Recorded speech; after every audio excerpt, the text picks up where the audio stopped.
The famous history of the life of King Henry VIII. The prologve. I come no more to make you laugh, things now that bear a weighty and a serious brow, sad, high, and working, full of state and woe. Such noble scones as draw the eye to flow. We now present those that can pity hear. May, if they think it well, let fall a tear. The subact will deserve it, such as you. Their money out of hope, they may believe you. May here find truth too, those that come to see. Onely a show or two, and so agree. The play may pass, if they be still and willing. I'll the undertake, may see away their shilling. Richly in 2 short hours, only they that come to hear a merry body play. A noise of targets, or to see a fellow in a long motley coat, guarded with yellow, will be decided, for gentle hearers know, to rank our chosen truth with such a show, as fool and fight is, beside forfeiting our own brains and the opinion that we bring. To make that onely true, we now intend will lo v's newer and v understanding friend. Therefore, for goodness sake, and as you are known, the first and happiest heroes of the town, be sad as we would make ye, think ye see, the very persons of our noble story. As they were leering, think you see them great, and followed with the general throng and sweat of 1,000 friends, then in a moment see how soon this mightiness meets misery. And if you can be merry then, I'll say, a man may weep upon his wedding day. Actors primus, scona prima. Enter the Duke of Norfolk at one door, at the other the Duke of Buckingham and the Lord of Burgundy. Buckingham, good morrow and well met, how have ye done since last we saw in France? North, I thank your grace, healthful and ewer, since a fresh admirer of what I saw there. Buck and VN timely ague stayed me a prisoner in my chamber when those sons of glory, those 2 lights of men, met in the vale of Andron, nor twixt Gines and Ard. I was then present, saw them salute on horsebacky, beheld them when they lighted, how they clung in their embracement as they grew together. Which had they? What 4 thrown ones could ha weighed such a compounded one? Back all the whole time I was my chamber's prisoner. Nor then you lost the view of earthly glory, men might say. Till this time pomp was single, but now married to one about itself, each following day became the next day's master, till the last made former wonders its, today the French, all clinkant, all in gold, like heathen gods, shone down the English, and tomorrow they made Britain, India, Uri man that stood, showed like a mine, their dwarfish pages were, as cherubins, all gilt, the madams too, not vs to toil, did almost sweat to bear the pride upon them, that their very labor was to them as a painting. Now this mask was cried incomparable, and th ensuing night made it a fool and beggar. The 2 kings, equal in lustre, were now best, now worst, as presents did present them, him in eye, still him in praise, and being present both. 'Twas said they saw but one, and no discerner durst wag his tongue in censure, when these sons, for so they phrase 'em, by their heralds challenged the noble spirits to arms, they did perform beyond thought's compass that former fabulous story. being now seen, possible enough, got credit. That buoys was believed. Buck, oh you go fars. Nor, as I belong to worship and affect. In honor, honesty, the tract of Uri thing. Would by a good discourser lose some life. Which action self was tongue too. Back all was royal. To the disposing of it, not rebelled. Order gaw each thing view, the office did. Distinctly his full function, who did guide. I mean who set the body and the limbs of this great sport together. Nor, as you guess, one certes that promises no element in such a business. Buck, I pray you who, my lord. Nor, all this was ordered by the good discretion of the right reverend Cardinal of York. Buck, the deal speed him, no man's pie is freed. From his ambitious finger, what had he to do in these fierce vanities, I wonder, that such a keech can with his very bulk take VP, the ray's oath beneficial sun, and keep it from the earth's. Nor, surely, sir, there's in him stuff that puts him to these ends. For being not propped by ancestry, whose grace chalks successors their way, nor called Vipan. For high feats done toth crown, neither allied to eminent assistance, but spider-like.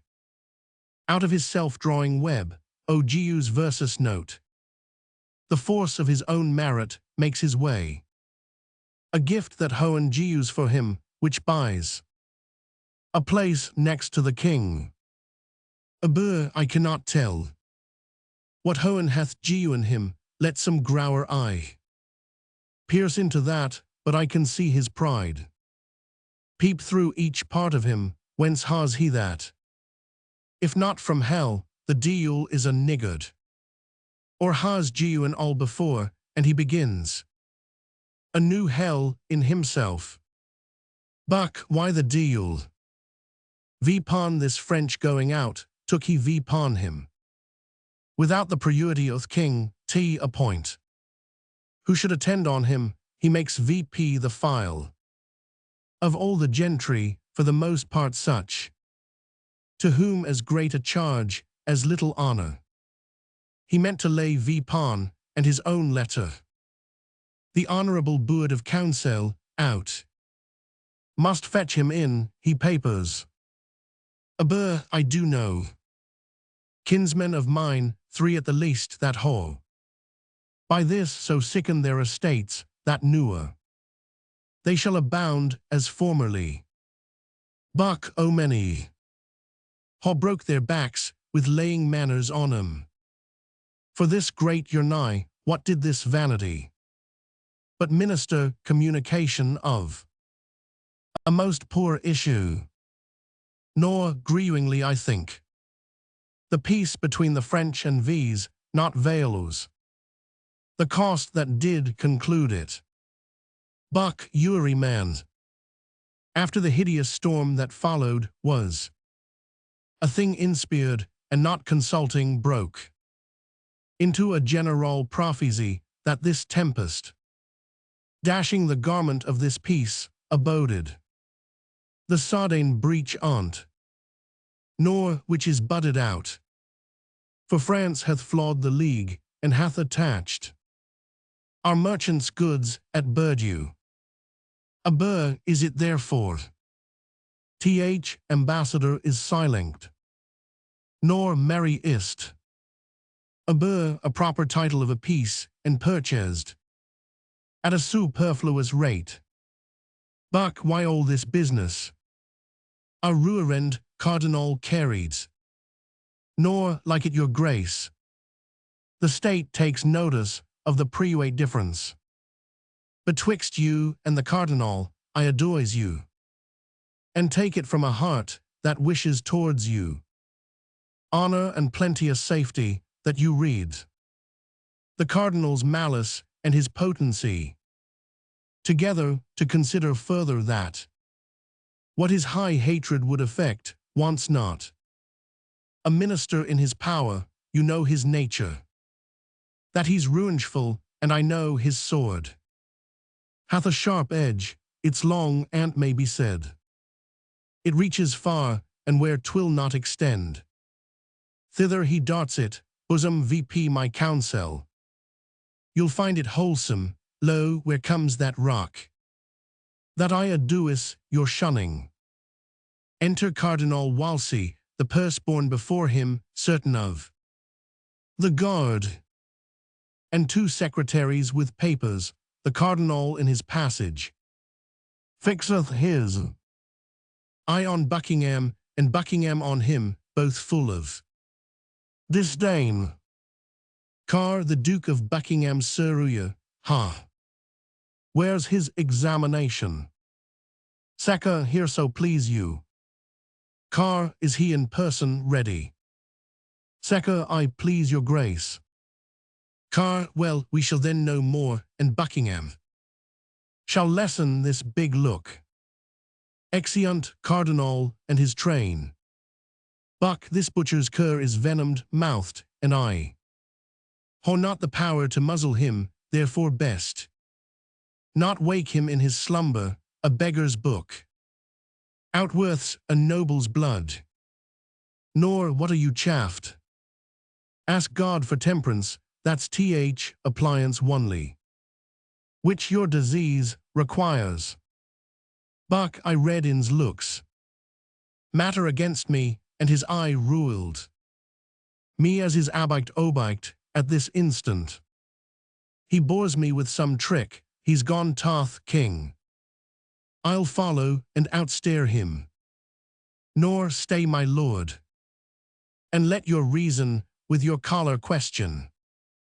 What 'tis you go about, to climb steep hills, requires slow pace at first, anger is like a full hot horse, who being allowed his way, self-mettle tires him, not a man in England can advise me like you, be to yourself as you would to your friend. Buck, I'll to the king, and from a mouth of honor, quite cry down this Ipswich fellow's insolence, or proclaim there's difference in no persons. North be advised, heat not a furnace for your foe so hot that it do singe yourself, we may outrun by violent swiftness that which we run at, and lose by our running, know you not? The fire that mounts the liquor tilt run o'er, in seeming to augment it, wasts it, be advised. I say again, there is no English soul more stronger to direct you than yourself. If with the sap of reason you would quench, or but allay the fire of passion.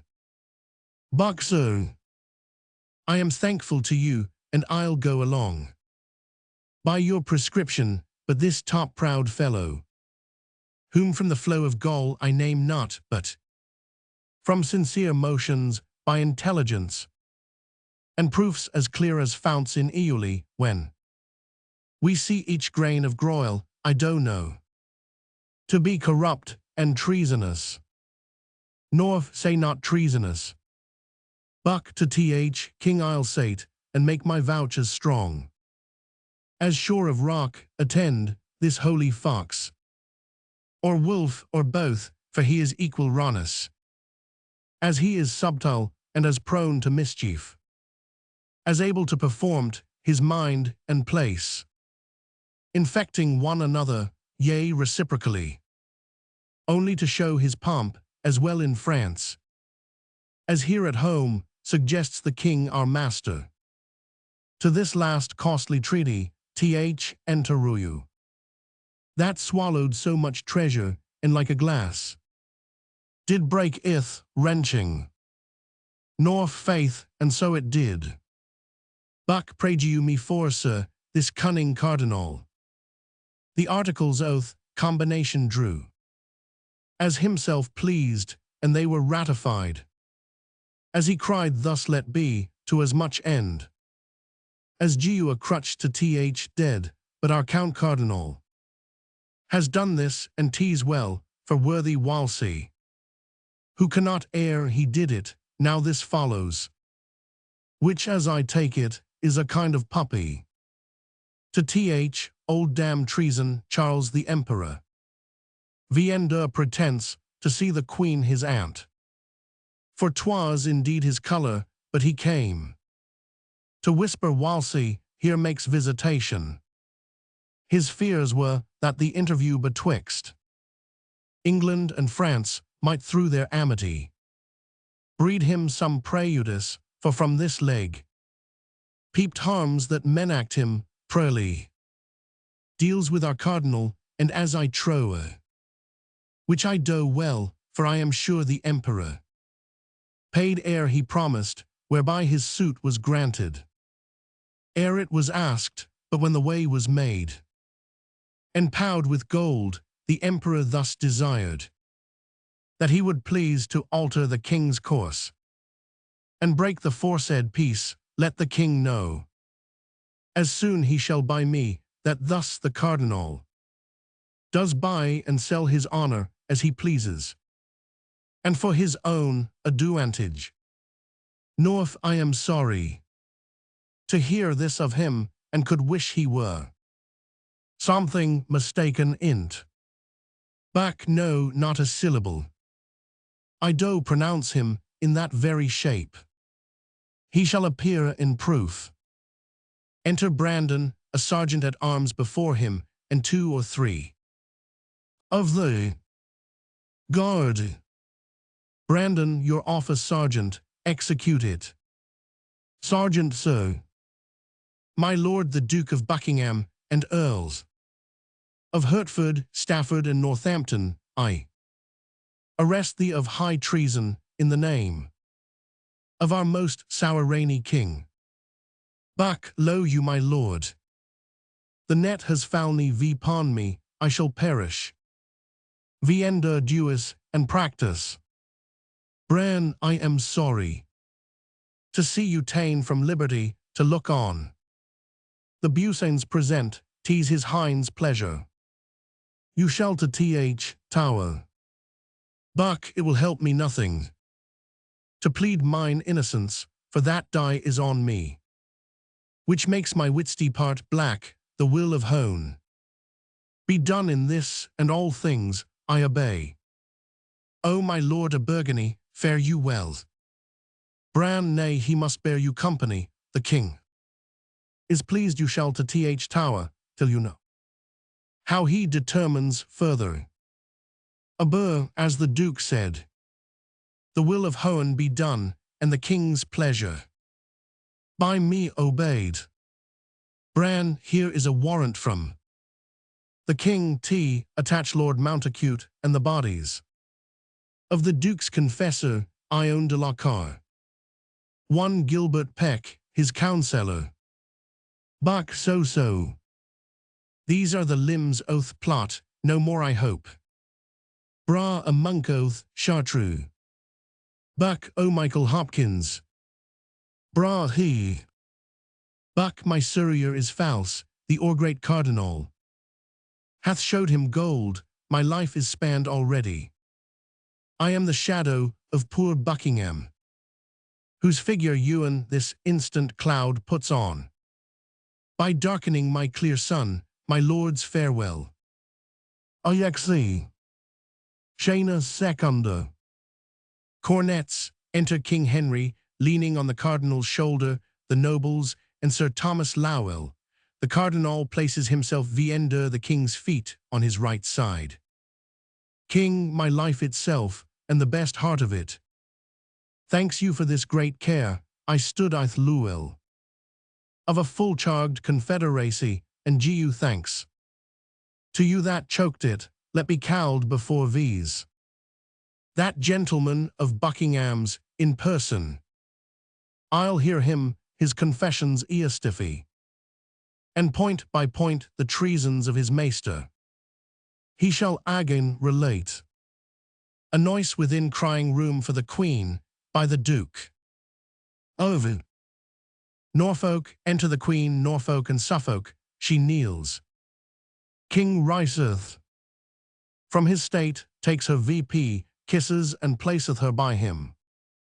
Queen, nay, we must longer kneel, I am a suitor. King, arise and take place by versus, half your suit. Newer name to these, you haw half our power. The other morty ere you ask is genuine. Repeat your will and take it.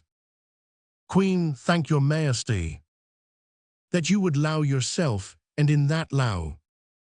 Not being considered low your honor, nor the dignity of your office, is the point of my petition. Kin, lady mine, proceed. Queen, I am solicited not by a few, and those of true condition, that your subjects are in great grievance, there haw been commissions sent down among them, which hath flawed the heart of all their loyalties, wherein, although my good Lord Cardinal, they vent reproaches most bitterly on you, as putter on of these exactions, yet the king, our master, whose honor hoe and shield from soil, you and he escapes not. Language vn mannerly, yea, such which breaks the sides of loyalty, and almost appears in load rebellion. North not almost appears, it doth appear, for vpon these taxations, the clothiers, all not able to maintain, the many to them longing, haw put off. The spinsters, carters, fullers, wooers who vn fit for other life, compelled by hunger and lack of other means, in desperate manner, daring unt to teeth, are all in vpror, and danger sorrows among them. Kin, taxation. Wherein and what taxation, my Lord Cardinal? You that are blamed for it alike with these. Know you of this taxation? Card, please you, sir. I know but of a single part in aught pertains to state, and front but in that file, where others tell steps with me. Queen, no, my lord.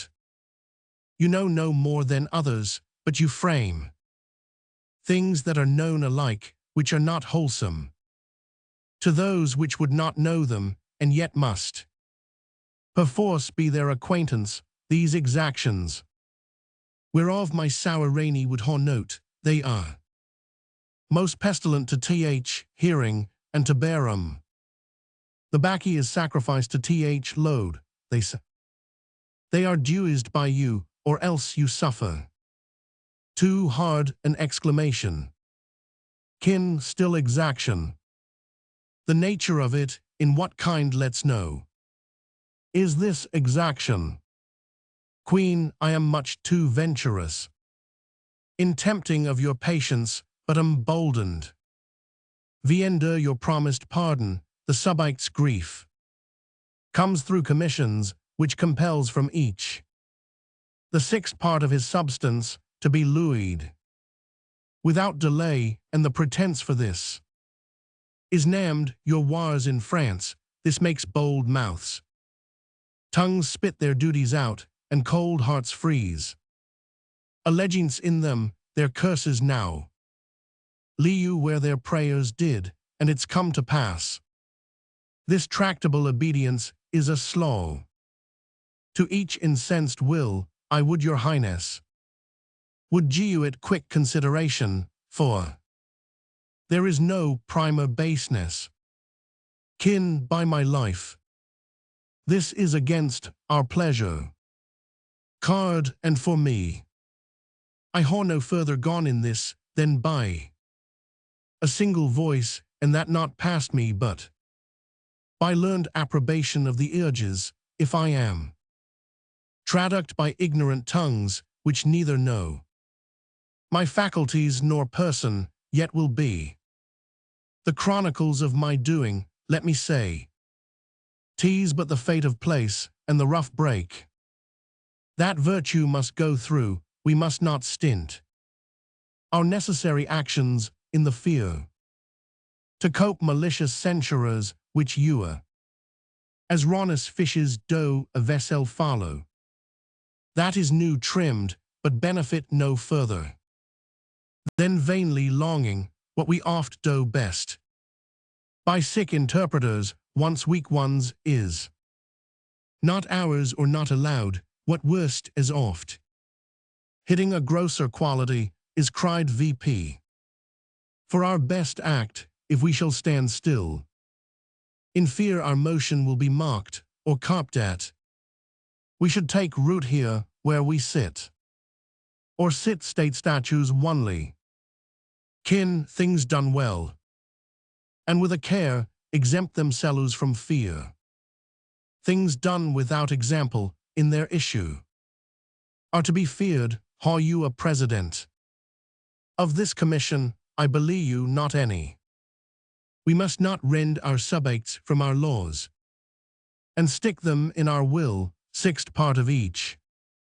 A trembling contribution, why we take. From Uri tree, lop bark, and partoth timber. And though we low it with a root thus hacked, the heir will drink the sap to Uri county. Where this is questioned, send our letters with free pardon to each man that has dented. The force of this commission, pray look to't. I put it to your care. Card, a word with you. Let there be letters writ to Uri shire. Of the king's grace and pardon, the grieved commons. Hardly conceive you of me, let it be noised. That through our intercession, this rookment and pardon comes, I shall anon advise you. Further in the proceeding. Exit secret. Enter Seruya. Queen, I am sorry that the Duke of Buckingham is run in your displeasure. Kin, it grieves many. The gentleman is learned, and a most rare speaker. To nature none more bound, his training such, that he may furnish and instruct great teachers.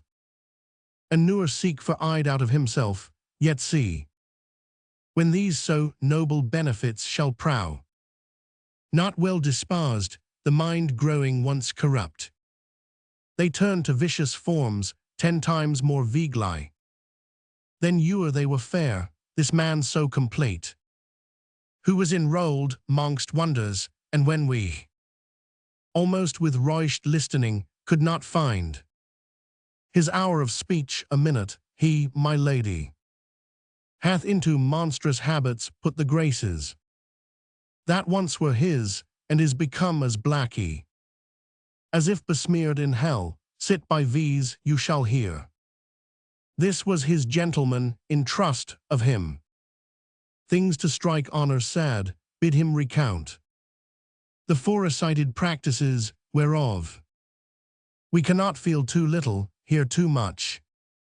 Card, stand forth, and with bold spirit relate what you most like a careful subact haw collected out of the Duke of Buckingham. Ken spake freely. Sir, first, it was visual with him, Uri day. It would infect his speech, that if the king should without issue die, he'll carry it so. To make the scepter his, these very words. You heard him vt to his son-in-law, Lord of Burgundy, to whom by oath he menact. Ruenge vipan, the cardinal. Card, please your highness note this dangerous conception in this point. Not friended by his wish to your high person. His will is most malignant, and it stretches beyond you to your friends. Queen, my learned Lord Cardinal, deliver all with charity. Kin, speak on. How grounded he his title to the crown? Vipon our fail, to this point hast thou heard him at any time speak aught? Sir, he was brought to this by a vain prophecy of Nicholas Henton. Kin, what was that, Henton? Sir, a chartreux friar. His confessor, who fed him every minute with words of sour rainty. Kin, how know'st thou this? Sir, not long before your highness sped to France, the Duke being at the Rose, within the parish, St. Lawrence Poultney did of me demand, what was the speech among the Londoners? Concerning the French your nigh, I replied, men fear the French would prow perfidious. To the king's danger, presently the Duke said 'twas the fear indeed, and that he doubted 'twould prow the verity of certain words, spoke by a holy monk, that oft says he hath sent to me, wishing me to permit Ion de la Cour, my chaplain, a choice Harry, to hear from him a matter of some moment, whom after under the commission's seal, he solemnly had sworn that what he spoke, my chaplain to no creature lewing, but to me should teeter with demure confidence. This pausingly and sud, neither the king nor's heirs tell you the Duke shall prosper, bid him strew. To the low oath, commonalty the Duke shall govern England. Queen, if I know you well, you were the Duke's surveyor, and lost your office. On the complaint oath, tenants, take good heed. You charge not in your spleen a noble person, and spoil your nobler soul, I say take heed. Yes, heartily beseech you. Kin, let him on, go forward. Sir, on my soul, I'll speak but truth. I told my lord the Duke, by deals illusions, the monk might be deceived, and that 'twas dangerous for this to ruminate on this so far, till it fogged him some design, which being believed, it was much like to do, he answered, tush. It can do me no damage, adding further, that had the king in his last sickness failed, the cardinals and Sir Thomas Lowell's heads should ha' gone off. Kin what so rank, there's mischief in this man, canst thou say further? Sir, I can my lead. Kin, proceed. Sir, being at Greenwich, after your highness had reproved the Duke about Sir William Bloomer. Kin, I remember of such a time, being my sworn servant. The Duke retained him his, but on what hence? Sir, if, quoth he, I for this had been committed. As to the Tower, I thought I would ha' pled the part my father meant to act vpon usurper Richard, who being at Salisbury, made suit to come in's presence, which if granted, as he made semblance of his duty, would ha' put his knife into him. Kin, a giant traitor. Card, now madam, may his hinds leave in freedom, and this man out of prison. Queen, God mend all. Kin, there's something more would out of thee, what says he? Sir, after the Duke his father, with the knife, he stretched him, and with one hand on his dagger, another spread on's breast, mounting his eyes, he did discharge a horrible oath, whose tenor was where he vest, he would outgo his father by as much as a performance, dues an irresolute purpose. Kin, there's his period. To sheath his knife in these, he is attached. Call him to present trial, if he may. Find mercy in the law, tease his, if none. Let him not seek to these, by day and night. He's traitor to height. Exeunt. Scena tertio. LCH, is't possible the spells of France should eagle men into such strange mysteries. Elsan, new customs, though they be newer, so ridiculous. Nay, let 'em be VN manly, yet are followed. LCH, as far as I see, all the good are English. How got by the late voyage is but merely a fit or two oath face, but they are shrewd ones. For when they hold 'em, you would swear directly their very noses had been counsellors. To Pepin or Clotharius they keep state so. Elsan they haw all new legs. And lame ones, one would take it. That newer see 'em pace before the spawn. A spring halt reigned among 'em. LCH, death my lord. Their clothes are after such a pagan cut toot. That sure th haw worn out Christendom, how now? What news, Sir Thomas Lowell? Enter Sir Thomas Lowell. Lowell, faith my lord. I hear of none but the new proclamation. That's clapped vpon the court gate. Cam, what is't for? Lou, the reformation of our trawled gallants. That fill the court with quarrels, talk, and tailors. Cam, I'm glad 'tis there. Now I would pray our messieurs to think an English courtier may be wise, and newer see the lawyer. Lou, they must either.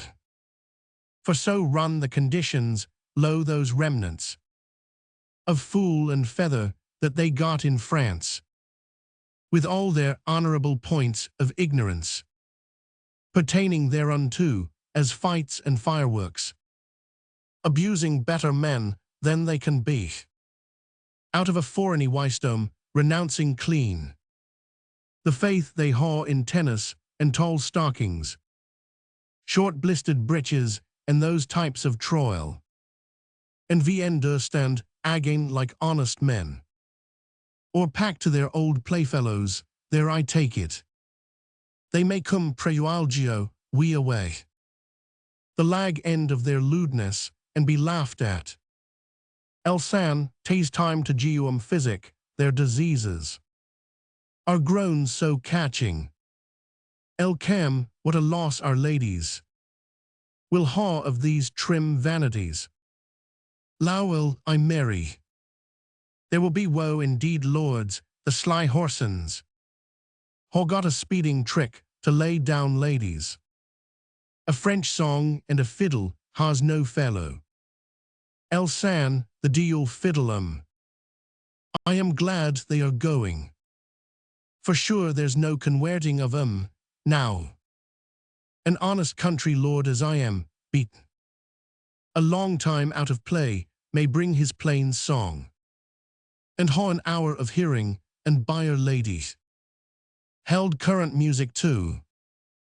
Cam, well said Lord Sands. Your colt's tooth is not cast yet. San, no my lord. Nor shall not, while I haw a stump. Cam, Sir Thomas. Whither were you a-going? Lou, to the cardinal's. Your lordship is a guest too. Cam, oh, 'tis true. This night he makes a supper, and a great one. To many lords and ladies there will be the beauty of this kingdom, I'll assure you. Lou, that churchman bears a bounteous mind indeed, a hand as fruitful as the land that feeds these. His dews fall Uri where? Cam, no doubt he's noble. He had a blacky mouth that said other of him. San, he may my lord has wherewithal in him. Sparing would show a worse sin than ill doctrine. Men of his way should be most liberal. They are set here for examples. Cam, true, they are so. But few now giu so great ones. My barge stays. Your lordship shall along, come, good Sir Thomas. We shall be late else, which I would not be. For I was spoke to, with Sir Henry Guilford, this night to be controllers. San, I am your lordship's Exeunta. Shana quarter. Hobbies, a small table viender estate for the cardinal, a longer table for the guests. Then enter Anne Boleyn, and Dewars other ladies and gentlemen as guests at one door. At another door enter Sir Henry Guilford. As Hen Gilf, ladies. A general welcome from his grace. Salutes he all, this night he dedicates. To fair content, and you, none here he hopes. In all this noble beauty has brought with her. One care abroad, he would ha all as merry. As first, good company, good wine, good welcome. Can make good people. Enter L. Chamberlain L. Sands, and Lowell. O my lord, ye're tardy. The very thought of this fair company clapped wings to me. Cam, you are young Sir Harry Guilford. San Sir Thomas Lowell had the cardinal. But half my lay thoughts in him, some of these should find a running banquet ere they rested. I think would better please 'em, by my life.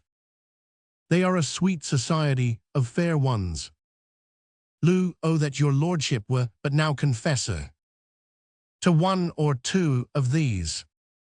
San, I would I were. They should find easy penance. Lou, faith how easy. San, as easy as a down bed would afford it.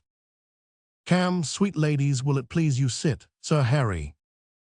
Place you that side, I'll take the charge of this. His grace is entering, nay, you must not freeze. Two women placked together makes cold weather. My Lord Sands, you are one will keep 'em waking. Pray sit between these ladies. San, by my faith. And thank your lordship, by your low sweet ladies. If I chance to talk a little wilder, forge you me. I had it from my father. And Bull, was he mad, sir? San, oh very mad, exceeding mad in Lao too. But he would bite none, east as I do now.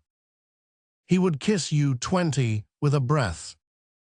Cam, well said my lord. So now ye're fairly seated, gentlemen. The penance lies on you, if these fair ladies pass away frowning. San, for my little cure, let me alone. Her boys, enter Cardinal Wolsey, and takes his state. Card, ye're welcome my fair guests, that noble lady, or gentleman that is not freely merry, is not my friend, this to confirm my welcome. And to you, all good health. San, your grace is noble. Let me ha such a bowl may hold my thanks. And saw me so much talking. Card, my Lord Sands. I am beholding to you, cheer your neighbors. Ladies, you are not merry, gentlemen. Whose fault is this? San, the red wine first must rise. In their fair cheeks, my lord, then we shall harem. Talk verses to silence. And be you are a merry gamster. My Lord Sands. San, yes, if I make my play. Here's to your ladyship, and pledge it, madam. For 'tis to such a thing. And be you cannot show me. Drum and trumpet, chambers discharged. San, I told your grace, they would talk anon. Card, what's that? Cam, look out there, some of ye. Card, what warlike voice? And to what end is this? Nay, ladies, fear not. By all the laws of war, ye're privileged. Enter a servant. Cam, how now, what is't? Saru, a noble troop of strangers. For so they seem, ha left their barge and landed. And hither make, as great ambassadors. From foreigny princes. Card, good Lord Chamberlain. Go Geum welcome, you can speak the French tongue. And pray receive nobly, and conduct 'em into our presence, where this hoen of beauty shall shine at full upon them. Some attend him. All rise, and tables removed. You ha now a broken banquet, but we'll mend it. A good digestion to you all, and once more I show her a welcome on ye, welcome all.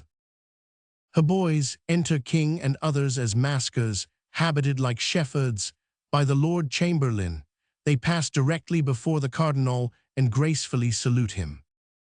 A noble company, what are their pleasures? Cam, because they speak no English, thus they prayed. To tell your grace, that hoing heard by fame, of this so noble and so fair assembly. This night to meet here, they could do no less. Out of the great respect they bear to beauty. But lo their flocks, and viender your fair conduct. Crawl low to view these ladies, and entreat an hour of rules with 'em. Card, say, Lord Chamberlain, they ha done my poor house grace, for which I pay 'em 1,000 thanks.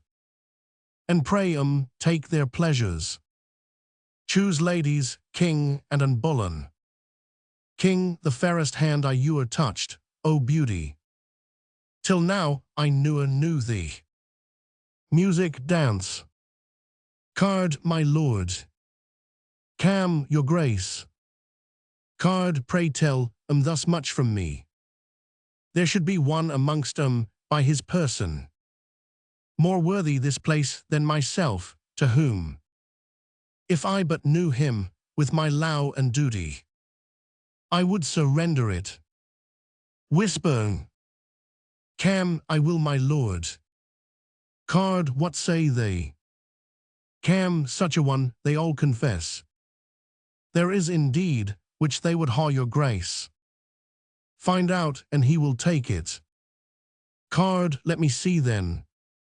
By all your good laws, gentlemen, here I'll make my royal choice. Kin, ye ha found him Cardinal. You hold a fair assembly, you do well, lord. You are a churchman, or I'll tell you Cardinal. I should urge, now vien happily. Card, I am glad. Your grace is grown so pleasant. Kin, my Lord Chamberlain. Prithee come hither, what fair ladies that? Cam, an't please your grace. Sir Thomas Bullen's daughter, the Viscount Rochford. One of her highness women. Kin, by Hohen she is a dainty one, sweetheart. I were vien mannerly to take you out, and not to kiss you, a health gentleman. Let it go round. Card, Sir Thomas Lowell, is the banquet ready? As pray chamber. Lou, yes, my lord. Card, your grace. I fear, with dancing, is a little heated. Kin, I fear too much. Card, there's fresher air, my lord. In the next chamber.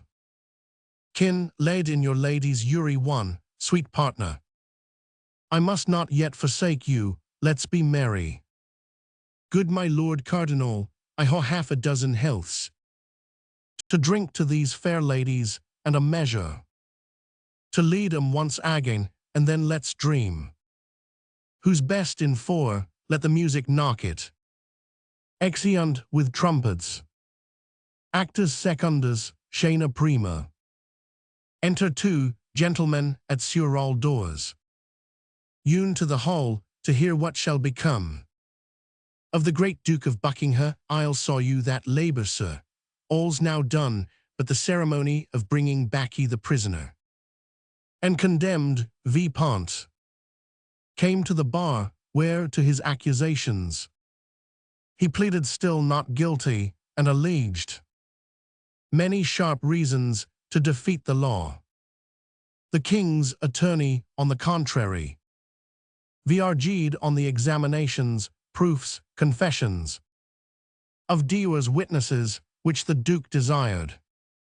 To him brought viva voce to his face, at which appeared against him his surveyor, Sir Gilbert Peck his chancellor, and Ione Carr, confessor to him, with that deal monk, Hopkins, that made this mischief, that fed him with his prophecies. All these accused him strongly, which he fain would ha' flung from him, but indeed he could not.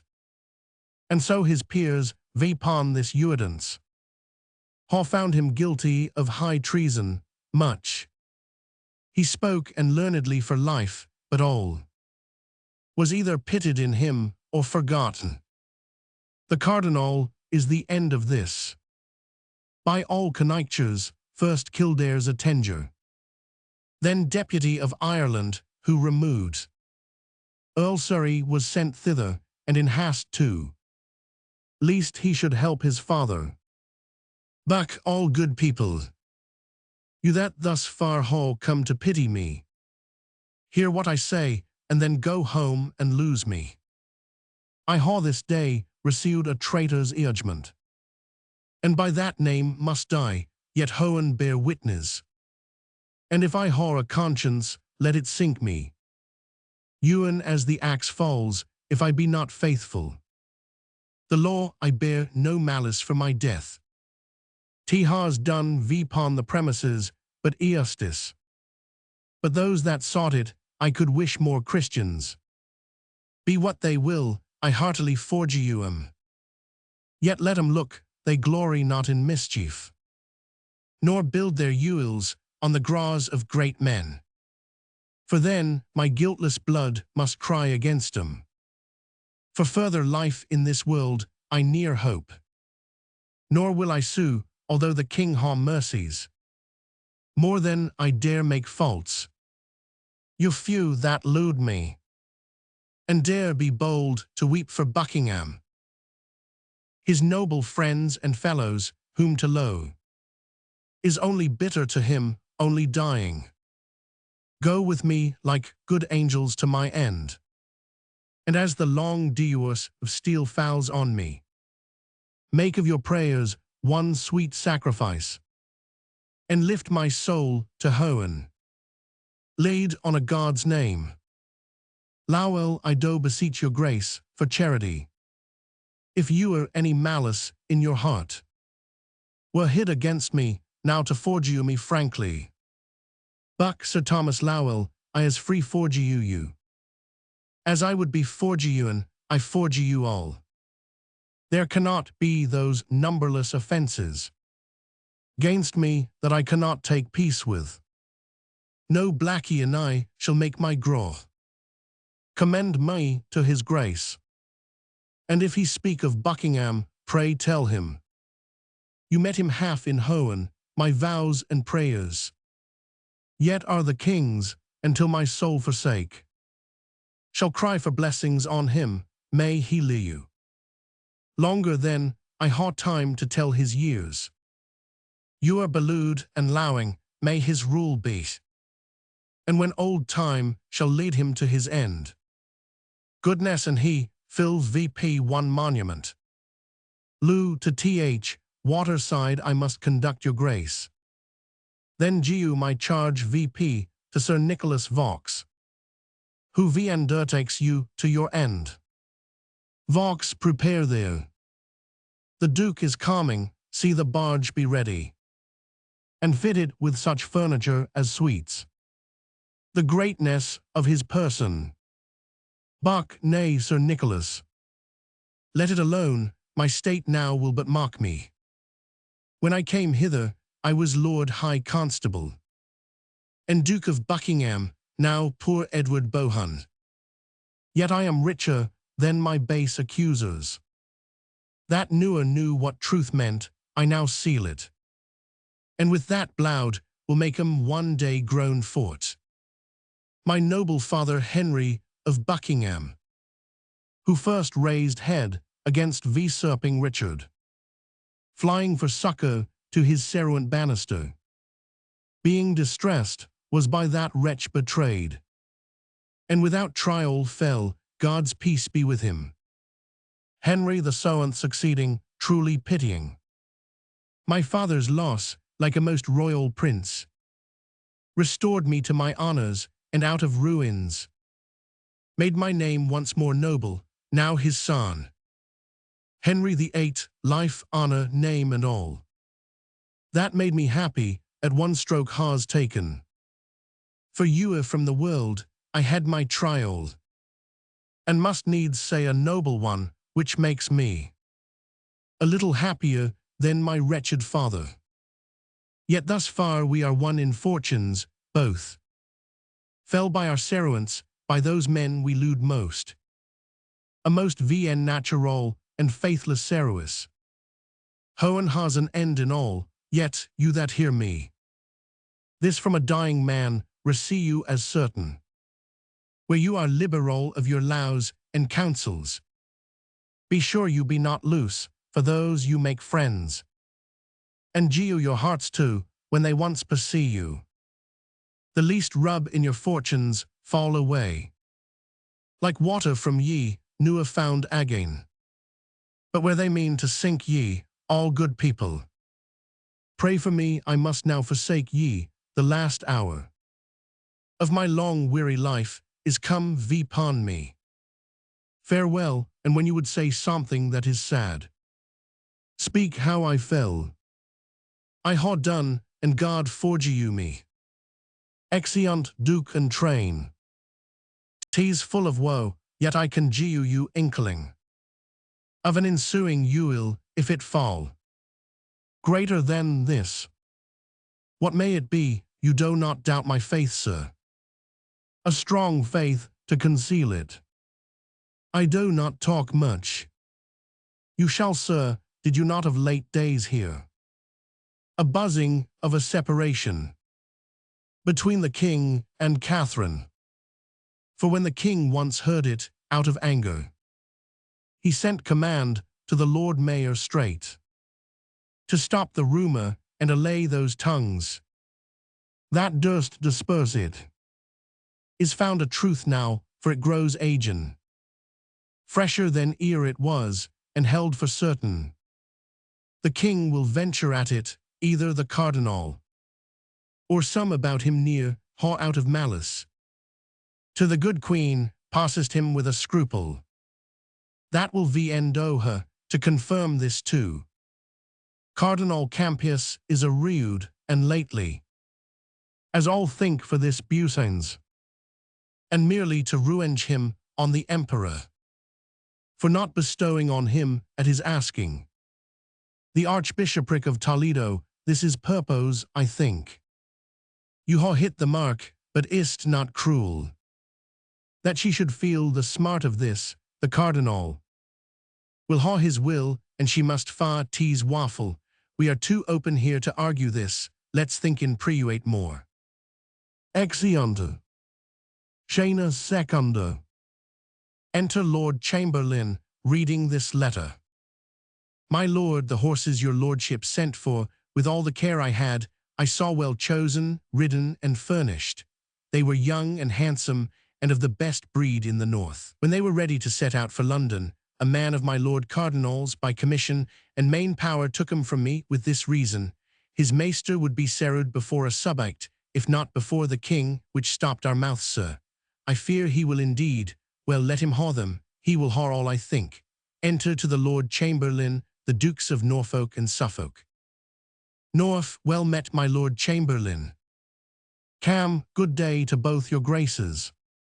Suff, how is the king employed? Cam, I left him preluate, full of sad thoughts and troubles. North, what's the cause? Cam, it seems the marriage with his brother's wife has crept too near his conscience. Suff, no, his conscience has crept too near another lady. North, 'tis so. This is the cardinal's doing, the king cardinal. That blind priest, like the eldest son of fortune, turns what he list. The king will know him one day. Suff, pray God he do. He'll newer know himself else. North, how holily he works in all his business. And with what zeal, for now he has cracked the lig. Between Vase and the emperor, the queen's great-nephew. He dews into the king's soul, and there scatters dangers, doubts, wringing of the conscience, fears and despairs, and all these for his marriage. And out of all these, to restore the king, he counsels a divorce, a loss of her, that like a ewel has hung 20 years about his neck, yet newer lost her lustre, of her that lows him with that excellence that angels low good men with, ewen of her, that when the greatest stroke of fortune falls, will bless the king, and is not this course pious? Cam ho and keep me from such counsel, 'tis most true.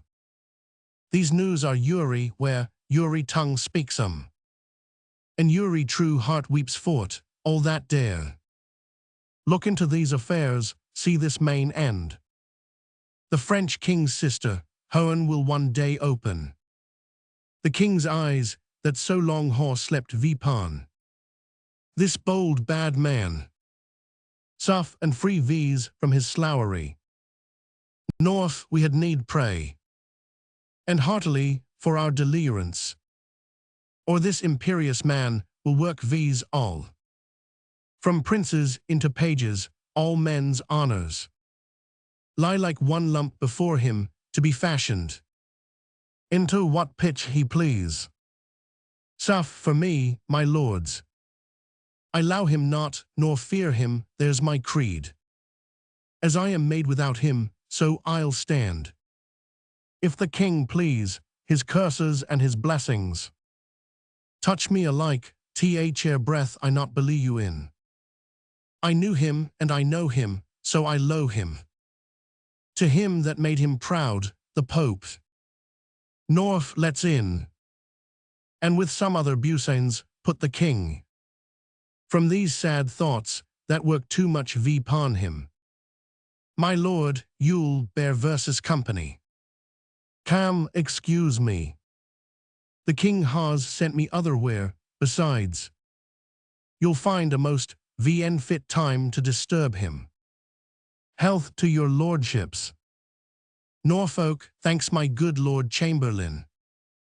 Exit Lord Chamberlain, and the king draws the curtain and sits, reading pensially. Suff, how sad he looks, sure he is much afflicted. Kin, who's there, ha? North, pray God he be not angry. Kin, who's there I say, how dare you thrust your cellus into my private meditations? Whose am I, ha? North, a gracious king, that pardons all offences. Malice ne'er meant, our breach of duty this way is business of a state, in which we come to know your royal pleasure. Kin, ye are too bold. Go to, I'll make ye know your times of business. Is this an howray for temporal affairs, ha? Enter Wolsey and Campius with a commission. Who's there, my good Lord Cardinal, O my Wolsey? The quiet of my wounded conscience. Thou art a cure fit for a king, you're welcome. Most learned ruerencer, into our kingdom. VSCVs and it, my good lord ha great care. I be not found a talker. While, sir, you cannot. I would your grace would GUVs, but an hour of private conference. Kin, we are busy, go. North, this priest has no pride in him. Suff, not to speak of. I would not be so sick, though for his place. But this cannot continue. North, if it do, I'll venture one, har at him. Suff, I another. Exeunt Norfolk and Suffolk. While, your grace has genuine a president of Wystone. Avow all princes, in committing freely your scruple to the voice of Christendom. Who can be angry now, what an I reach you? The Spaniard tied by blood and for to her must now confess, if they haw any goodness. The trial, erst and noble, all the clerks. I mean the learned ones in Christian kingdoms. Ha their free voices, Rome, the nurse of judgment, inwarded by your noble self, hath sent one general tongue vento versus this good man, this erst and learned priest, Cardinal Campius, whom once more I present vento your highness. Kin, and once more in mine arms I bid him welcome, and thank the holy conclave for their lows. They ha sent me such a man, I would ha wished for. Cam, your grace must needs desire all strangers' lows. You are so noble, to your highness hand I tender my commission, by whose virtue the court of Rome commanding, you my lord, Cardinal of York, are eind with me their seruant, in the VN partial urging of this business. Kin, two equal men, the queen shall be acquainted forthwith for what you come, where's Gardiner? While I know your majesty has always lewd her, so dear in heart, not to deny her that a woman of less place might ask by law. Scholars allowed freely to argue for her. Kin, I and the best she shall ha, and my for. To him that does best, God forbid else, Cardinal. Prithee call Gardiner to me, my new secretary. I find him a fit fellow. Enter Gardiner. While giu me your hand, much I and for to you. You are the king's now. Guard but to be commanded. For you are by your grace, whose hand has raised me. Kin, come hither Gardiner. Walks and whispers. Camp, my lord of York, was not one Dr. Pace in this man's place before him. While yes he was. Camp, was he not held a learned man? While yes surely. Camp, believe me, there's an ill opinion spread then. Ewan of yourself, Lord Cardinal. While how, of me? Camp, they will not stick to say, you annoyed him. And fearing he would rise, he was so virtuous. Kept him a foreigny man still, which so grieved him, that he ran mad, and died. While Hone's peace be with him. That's Christian care enough, for lewing murmurers. There's places of rebuke, he was a fool. For he would needs be virtuous, that good fellow. If I command him, follows my appointment. I will ha none so near else, learn this brother. We lew not to be gripped by meaner persons. Kin, deliver this with modesty to th queen. Exit Gardiner. The most convenient place that I can think of for such receipt of learning is Blackfriars. There ye shall meet about this weighty buisance. My Wolsey, see it furnished, O my lord. Would it not grieve you, an able man to loathe so sweet a bedfellow, but conscience, conscience. Oh, 'tis a tender place, and I must loe her. Exeunt. Jane Tertio. Enter Anne Boleyn and an old lady. And not for that neither, here's the pang that pinches. His Highness, having lewd so long with her, and she so good a lady, that no tongue could ewer pronounce dishonor of her, by my life. She knew a new harm doing, oh now after so many courses of the sun enthroned, still growing in a majesty and pomp, the which to lo 1,000-fold more bitter than tea's sweet at first tea acquire, after this process. To giu her the aunt, it is a pity, would moo a monster. Old la hearts of most hard temper melt and lament for her, and o God's will much better. She ne'er had known pomp, though be temporal. Yet if that quarrel, fortune do deus, it from the bearer 'tis a sufferance panging, as soul and body's sewering. Old L, alas, poor lady, she's a stranger now again, and so much the more must pity drop upon her, verily. I swear 'tis better to be lowly born, and range with humble lures in content, than to be perked VP in a glistering grief, and wear a golden sorrow. Old L, our content, is our best hoeing, and by my troth and maidenhead, I would not be a queen's. Old L, beshrew me, I would, and venture maidenhead fort, and so would you. For all this spice of your hypocrisy, you that whore so fair parts of woman on you, whore too a woman's heart which you are yet, affected eminence, wealth, sour rainty, which to say sooth are blessings, and which gifts, sawing your mincing, the capacity of your soft cheerful conscience would receive you, if you might please to stretch it.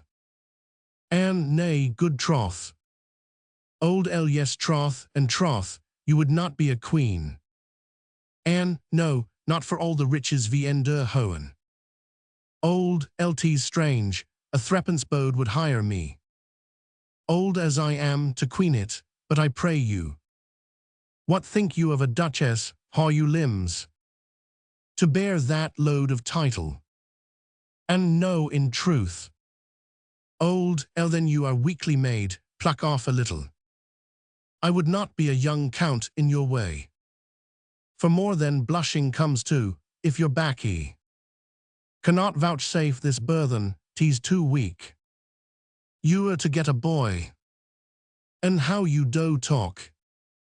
I swear again, I would not be a queen, for all the world. Old L, in faith, for little England, you'd venture an emballing, I myself would for Carnarvonshire, although they're longed. No more to th crown but that, lo, who comes here? Enter Lord Chamberlain. El Cam, good morrow, ladies, what wert worth to know the secret of your conference. And my good lord, not your demand, it values not your asking. Our mistress' sorrows we were pitying. Cam, it was a gentle business, and becalming. The action of good women, there is hope. All will be well. And now I pray God, amen. Cam, you bear a gentle mind, and homely blessings. Follow such creatures, that you may, fair lady, pursue I speak sincerely, and high notes, ta'en of your many virtues, the king's majesty commends his good opinion of you to you, and does purpose honor to you no less flowing than Marchioness of Pembroke, to which title £1,000 a year, annual support, out of his grace, he adds. And I do not know what kind of my obedience I should tender. More than my all is nothing, nor my prayers are not words duly hallowed, nor my wishes more worth than empty vanities, yet prayers and wishes are all I can return, beseech your lordship. Vouchsafe to speak my thanks and my obedience, as from a blushing handmaid to his highness, whose health and royalty I pray for. Cam, lady, I shall not fail tea, aprow the fair conceit. The king hath of you, I ha perused her well. Beauty and honor in her are so mingled, that they ha caught the king, and who knows yet, but from this lady may proceed a aim. To lighten all this isle, I led to the king, and say I spoke with you. Exit Lord Chamberlain, and my honored lord. Old Ly, this it is, c.c. I ha been begging 16 years in court. Am yet a courtier beggarly, nor could Come pat betwixt too early and too late. For any suit of pounds, and you, O fate. A very fresh fish here, 555 vpon. This compelled fortune, how your mouth filled VP. Before you open it. And this is strange to me. Old L how tastes it, is it bitter, 40 pence no. There was a lady once, tease an old story. That would not be a queen, that would she not. For all the mud in Egypt, how you heard it. And come you are pleasant. Old L with your theme I could. O remount the lark, the Marchioness of Pembroke. £1,000 a year, for pure respect. No other obligation, by my life. That promises mo thousands, honour's train. Is longer than his foreskirt, by this time. I know your baccy will bear a duchess, say. Are you not stronger than you were? And, good lady, make yourself mirth with your particular fancy. And low me out on't, would I had no being. If this salute my blood eat, it faints me. To think what follows. The Queen is comfortless, and we forgetful. In our long absence, pray do not delay. What hear ye all heard to her? Old L, what do you think me? Exeunt. Shana quarter. Trumpets, senate, and cornets, enter two vergers with short silhouette. Wands, next them two scribes in the habit of doctors, after them the Bishop of Canterbury alone, after him the Bishops of Lincoln, Oiley, Rochester, and Asaph, next them with some small distance. Follows a gentleman bearing the purse, with the great seal, and a cardinal's hat, then two priests, bearing each a silver cross. Then a gentleman sure bareheaded, accompanied with a sergeant at arms bearing a silver mace, then two gentlemen bearing two great silver pillars after them side by side, the two cardinals, two noblemen with the sword and mace. The king takes place under the cloth of state. The two cardinals sit under him as urges. The queen takes place some distance from the king. The bishops place themselves on each side the court in manner of a consistory. Below them the scribes, the lords sit next the bishops. The rest of the attendants stand in convenient order about the stage. Whilst our commission from Rome is read. Let silence be commanded. King, what's the need? It hath already publicly been read. And on all sides authority allowed. You may then spare that time. Beat so proceed. Scry say Henry K of England, come into the court. Crier Henry King of England, and see. King here. Scribe say Catherine Queen of England. Come into the court. Crier Catherine Queen of England, and see. The Queen makes no answer, rises out of her chair, goes about. The court comes to the king and kneels at his feet, then speaks. Sir, I desire you do me right and justice, and to bestow your pity on me, for I am a most poor woman and a stranger, born out of your dominions, hawing here. No age indifferent, nor no more assurance of equal friendship and proceeding, alas, sir.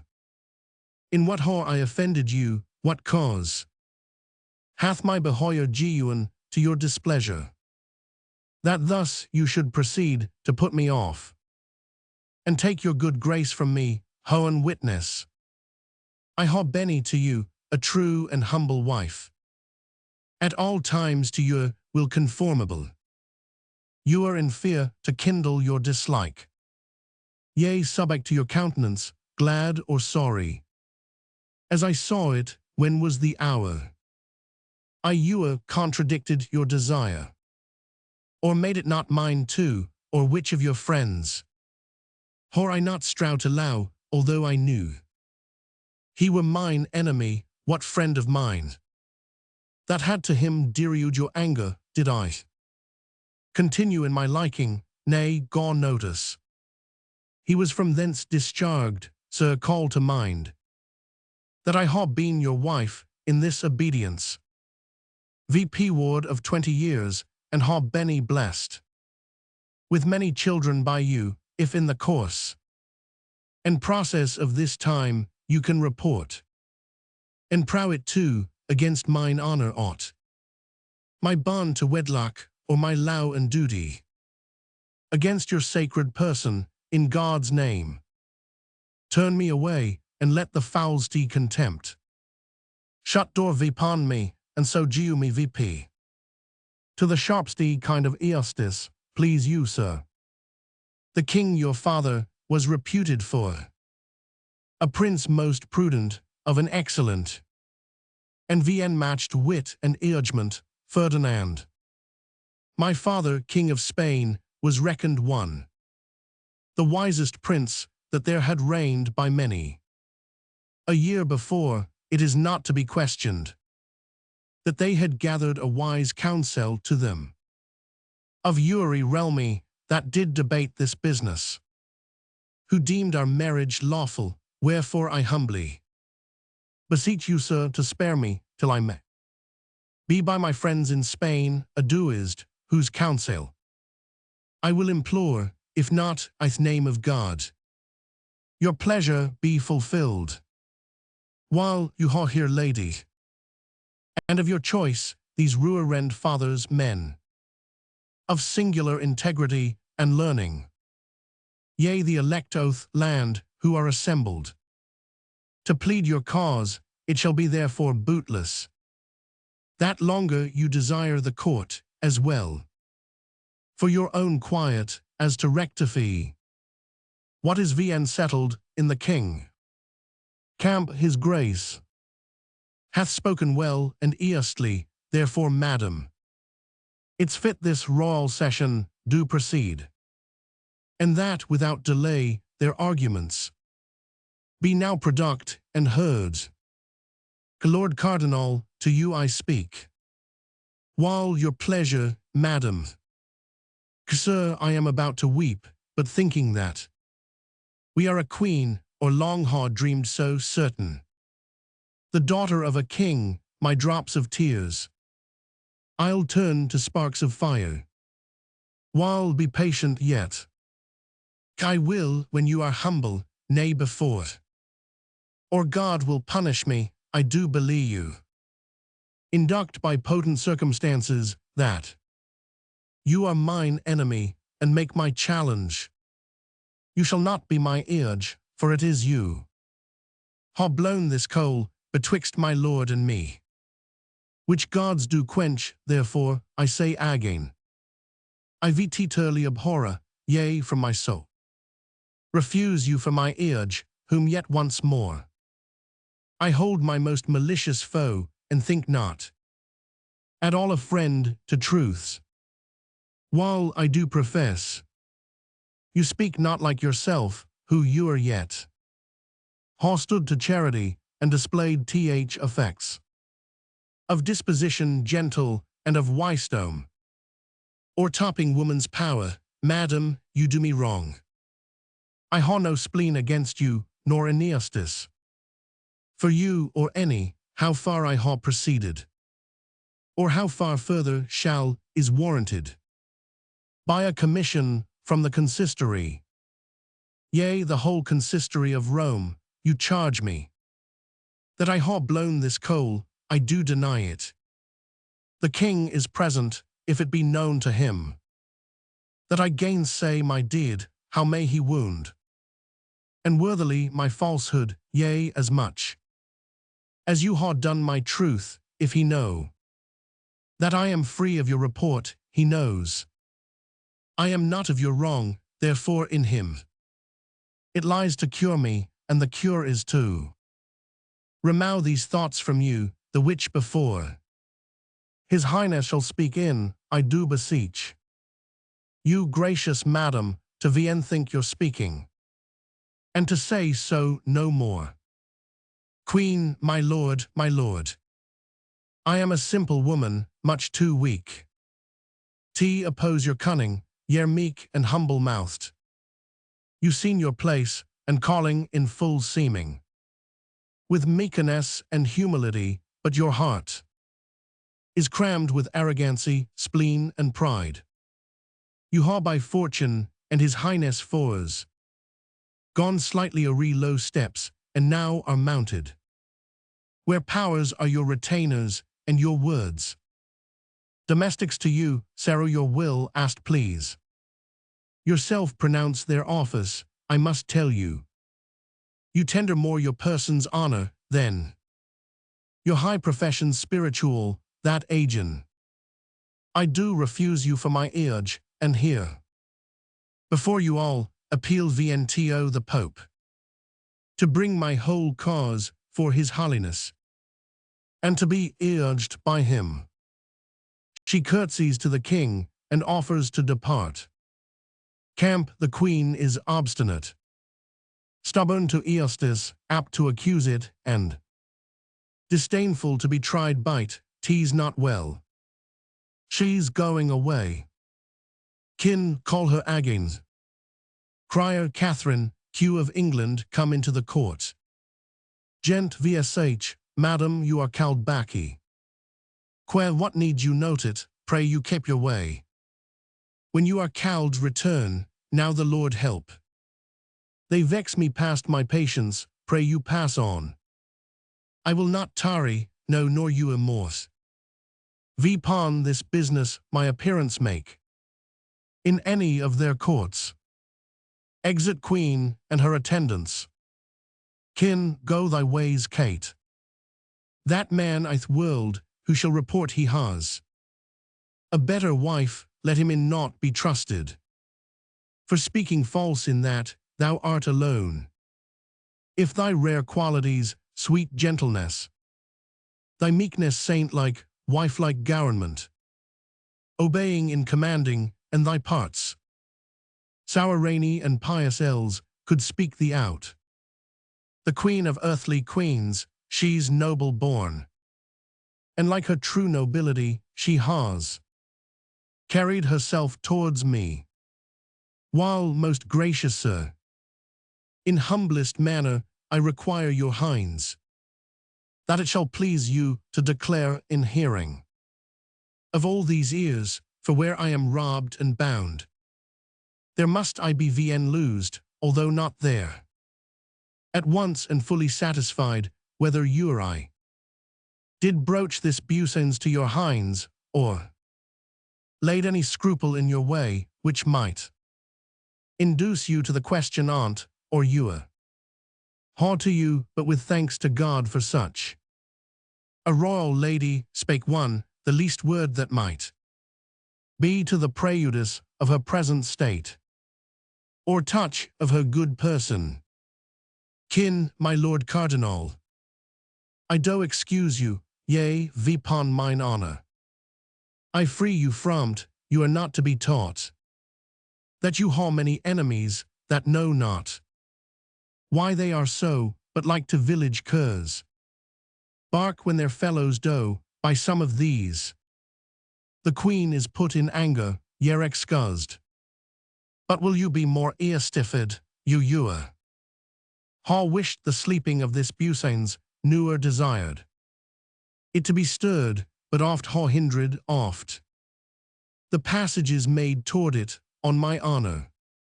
I speak my good Lord Cardinal, to this point, and thus far clear him. Now what mood me to't? I will be bold with time and your attention. Then mark th inducement, thus it came you head to't. My conscience first received attendance, scruple and prick, on certain speeches vt turd. By Th, Bishop of Bayonne, then French ambassador, who had been hither sent on the debating and marriage twixt the Duke of Orleans and our daughter Mary, ath progress of this busains, ere a determinate resolution, he, I mean the bishop, did require a respite, wherein he might the king, his lord advertise, whether our daughter were legitimate. Respecting this, our marriage with the dowager, sometimes our brother's wife, this respite shook. The bosom of my conscience entered me, yea, with a spitting power, and made to tremble the region of my breast, which forked such way, that many massed considerings did throng, and pressed in with this caution. First, methought, I stood not in the smile of Hoen, who had commanded nature that my lady's wam, if it conceived a male child by me, should do no more offices of life to't than the graw does to Th dead for her male issue, or did where they were made, or shortly after. This world had aired them, hence I took a thought. This was a urgement on me, that my kingdom, well worthy the best heir oath world, should not be gladded in't by me. Then follows that I weighed the danger which my realm stood in. By this my issues fail, and that gaw to me many a groaning throw, thus hulling in the wild sea of my conscience I did steer toward this remedy, whereupon we are now present here together, that's to say, I meant to rectify my conscience, which I then did feel full sick, and yet not well, by all the reverend fathers of the land, and doctors learned. First I began in preuate with you, my lord of Lincolny. You remember how viender my oppression I did wreak when I first moved you. Be Lin, very well, my liege. Kin, I ha spoke long, be pleased yourself to say how far you satisfied me. Lin, so please your hinds. The question did at first so stagger me, bearing a state of mighty moment in't, and consequence of dread that I committed the daringst counsel which I had to doubt, and did entreat your hinds to this course, which you are running here. Kin, I then moved you, my lord of Canterbury, and got your loath to make this present summons vn solicited. I left no reverend person in this court, but by particular consent proceeded. Viender your hands and seals, therefore go on. For no dislike I'th whirled against the person of the good queen, but the sharp thorny points of my alleged reasons drews this forward. Proud but our marriage lawful by my life and kingly dignity, we are contented to wear our mortal state to come with her. Catherine our queen, before the primest creature. That's paragond oath, world. Camp, so please your hinds. The queen being absent, 'tis a needful fitness that we adjourn this court till further day. Meanwhile, must be an earnest motion made to the queen to call back her appeals. She intends VNTO, his holiness. Kin, I may pursue you. These cardinals trifle with me, I abhor this dilatory sloth and tricks of Rome. My learned and well-beloved Seruant Cranmer, prithee return with thy approach, I know. My comfort comes along, break VP the court. I say, set on. Exeunt in manner as they entered. Actus tertius, scena prima. Enter queen and her women as at work. Queen, take thy lute, wench. My soul grows sad with troubles. Sing and disperse if thou canst, low working. Song. Orpheus with his lute made trees, and the mountain tops that freeze. Bow them salus when he did sing. To his music, plants and flowers, you were sprung as sun and showers. There had made a lasting spring. Ewery thing that heard him play. Ewan the billows of the sea hung their heads and then lay by. In sweet music is such art, killing care and grief of heart. Fall asleep or hearing die. Enter a gentleman. Queen, how now? Gent, an't please your grace, the two great cardinals wait in the presence. Queen, would they speak with me? Gent, they willed me say so, madam. Queen, pray their graces to come near. What can be their busains? With me, a poor weak woman, foully from fore. I do not like their calming, now I think on't. They should be good men, their affairs as righteous. But all hoods make not monks. Enter the two cardinals, Wolsey and Campion. Walls, peace to your highness. Queen, your graces find me here part of a housewife. I would be all, against the worst may happen. What are your pleasures with me, ruerent lords? While may it please you, noble madam, to withdraw into your private chamber, we shall you the full cause of our coming. Queen, speak it here. There's nothing I ha' done, yet oh my conscience deserves a corner, would all other women could speak this with as free a soul as I do. My lords, I care not, so much I am happy. About a number, if my actions were trid by Uri tongue, Uri I saw 'em. In eye and base opinion, set against 'em. I know my life so ewan, if your busains seek me out, and that way I am wife in. Out with it boldly, truth lows open dealing. Card, tanta est, erga te, mentis integritas regina, serenissima. Queen, O good my lord, no Latin. I am not such a truant, since my calming, as not to know the language I ha' lewd in. A strange tongue makes my cause more strange, suspicious. Pray speak in English, here are some will thank you. If you speak truth, for their poor mistress' sake.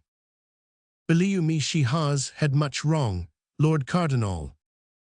The willingst sin I ewer yet committed may be absolute in English. Card, noble lady, I am sorry my integrity should breed and sorrowous to his majesty and you.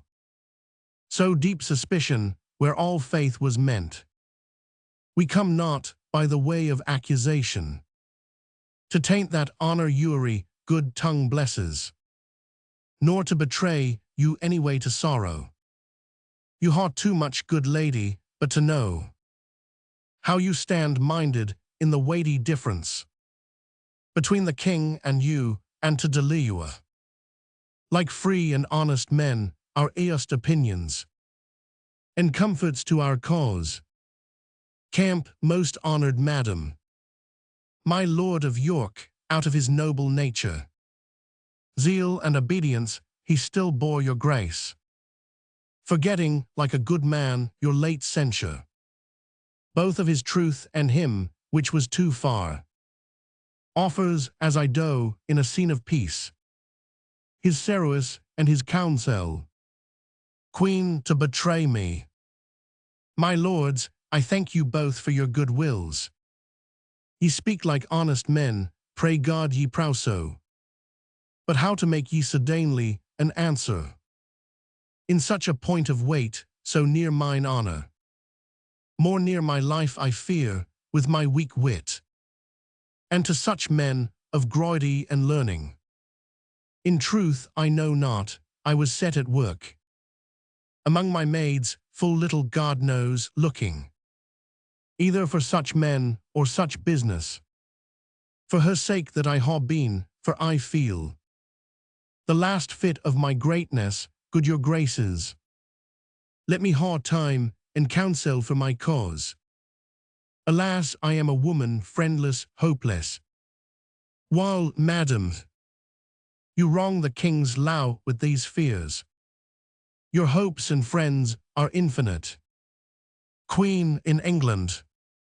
But little for my profit can you think, lords, that any Englishman dare give me counsel, or be a known friend gainst his hind's pleasure, though he be grown so desperate to be honest, and leave you a subiect, nay forsooth, my friends, they that must weigh out my afflictions, they that my trust must grow to, leave you not here. They are as all my other comforts, far hence. In mine own country, lords, camp I would your grace, would low your griefs, and take my counsel. Queen, how, sir? Camp, put your main cause into the king's protection. He's lowing and most gracious, 'twill be much, both for your honor better and your cause. For if the trial of the law o'ertake ye, you'll part away distract, while he tells you rightly. Queen, ye tell me what ye wish for both, my ruin. Is this your Christian counsel, out vipon ye? Hohen is about all yet, there sits a urge that no king can corrupt. Camp, your rage mistakes versus. Queen, the more shame for ye, holy men I thought ye. Vipon my soul too, ruerend cardinal virtues. But cardinal sins, and hollow hearts I fear ye. Mend 'em for shame, my lords, is this your comfort? The cordial, that ye bring a wretched lady, a woman lost among ye, laughed at, scorned. I will not wish ye half my miseries. I ha more charity, but say I warned ye. Take heed, for Hohen's sake take heed, least at once. The burthen of my sorrows fall vipon ye. Car, madam, this is a mere distraction. You turn the good we offer into an eye. Qui, ye turn me into nothing, woe vipon ye. And all such false professors would you harm me.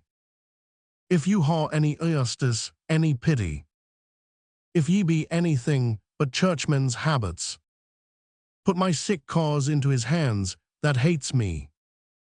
Alas, has me his bed already. His low too long ago, I am old, my lords, and all the fellowship I hold now with him is only my obedience. What can happen to me about this wretchedness? All your studies make me a curse like this. Camp, your fears are worse. Har I lived thus long, let me speak myself.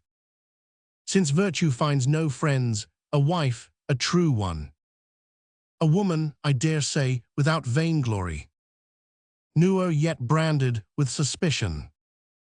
Har I, with all my full affections, still met the king, him next hone, obeyed him, been out of fondness, superstitious to him, almost forgot my prayers to content him. And am I thus rewarded? 'Tis not well, lords. Bring me a constant woman to her husband, one that ne'er dreamed a eye beyond his pleasure. And to that woman, when she has done most, yet will I add an honor, a great patience. Car, madam, you wander from the good. We I mad. Come, my lord, I dare not make myself so guilty. To GUVP, willingly, that noble title. Your master wed me to nothing but death. Shall e'er divorce my dignities. Car, pray hear me. Would I had newer trod this English earth, or felt the flatteries that grow vipon it. Ye ha angels' faces, but Hohen knows your hearts. What will become of me now, wretched lady? I am the most VN happy woman lewing. Alas, poor wenches, where are now your fortunes? Shipwrecked Vipon a kingdom where no pity, no friends, no hope, no kindred weep for me. Almost no grower allowed me, like the lily, that once was mistress of the field and flourished. I'll hang my head and perish. Car, if your grace could but be brought to know our ends are honest, you'ld feel more comfort, why should we, good lady? Vipon, what cause wrong you? Alas, our places, the way of our profession is against it. We are to cure such sorrows, not to sow 'em. For goodness sake, consider what you do. How you may hurt yourself, I vt turly. Grow from the king's acquaintance by this carriage. The hearts of princes kiss obedience. So much they low it, but to stubborn spirits they swell and grow, as terrible as storms. I know you ha a gentle, noble temper, a soul as ewan as a calmy, pray think viz. Those we profess, peacemakers, friends, and servants. Camp, madam, you'll find it so. You wrong your virtues. With these weak women's fears, a noble spirit, as yours was, put into you, your casts. Such doubts as false coin from it, the king lows you. Beware you loose it not, for viz, if you please. To trust viz in your business, we are ready. To VSC our VT-most studies in your service. Do what ye will, my lords, and pray forge you me.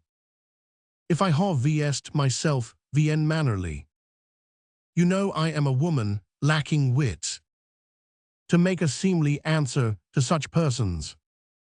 Pray do my service to his majesty. He has my heart yet, and shall ha my prayers, while I shall ha my life, come ruined fathers. Bestow your counsels on me, she now beggars. That little thought, when she set footing here, she should ha bought her dignities so dear. Exeunt.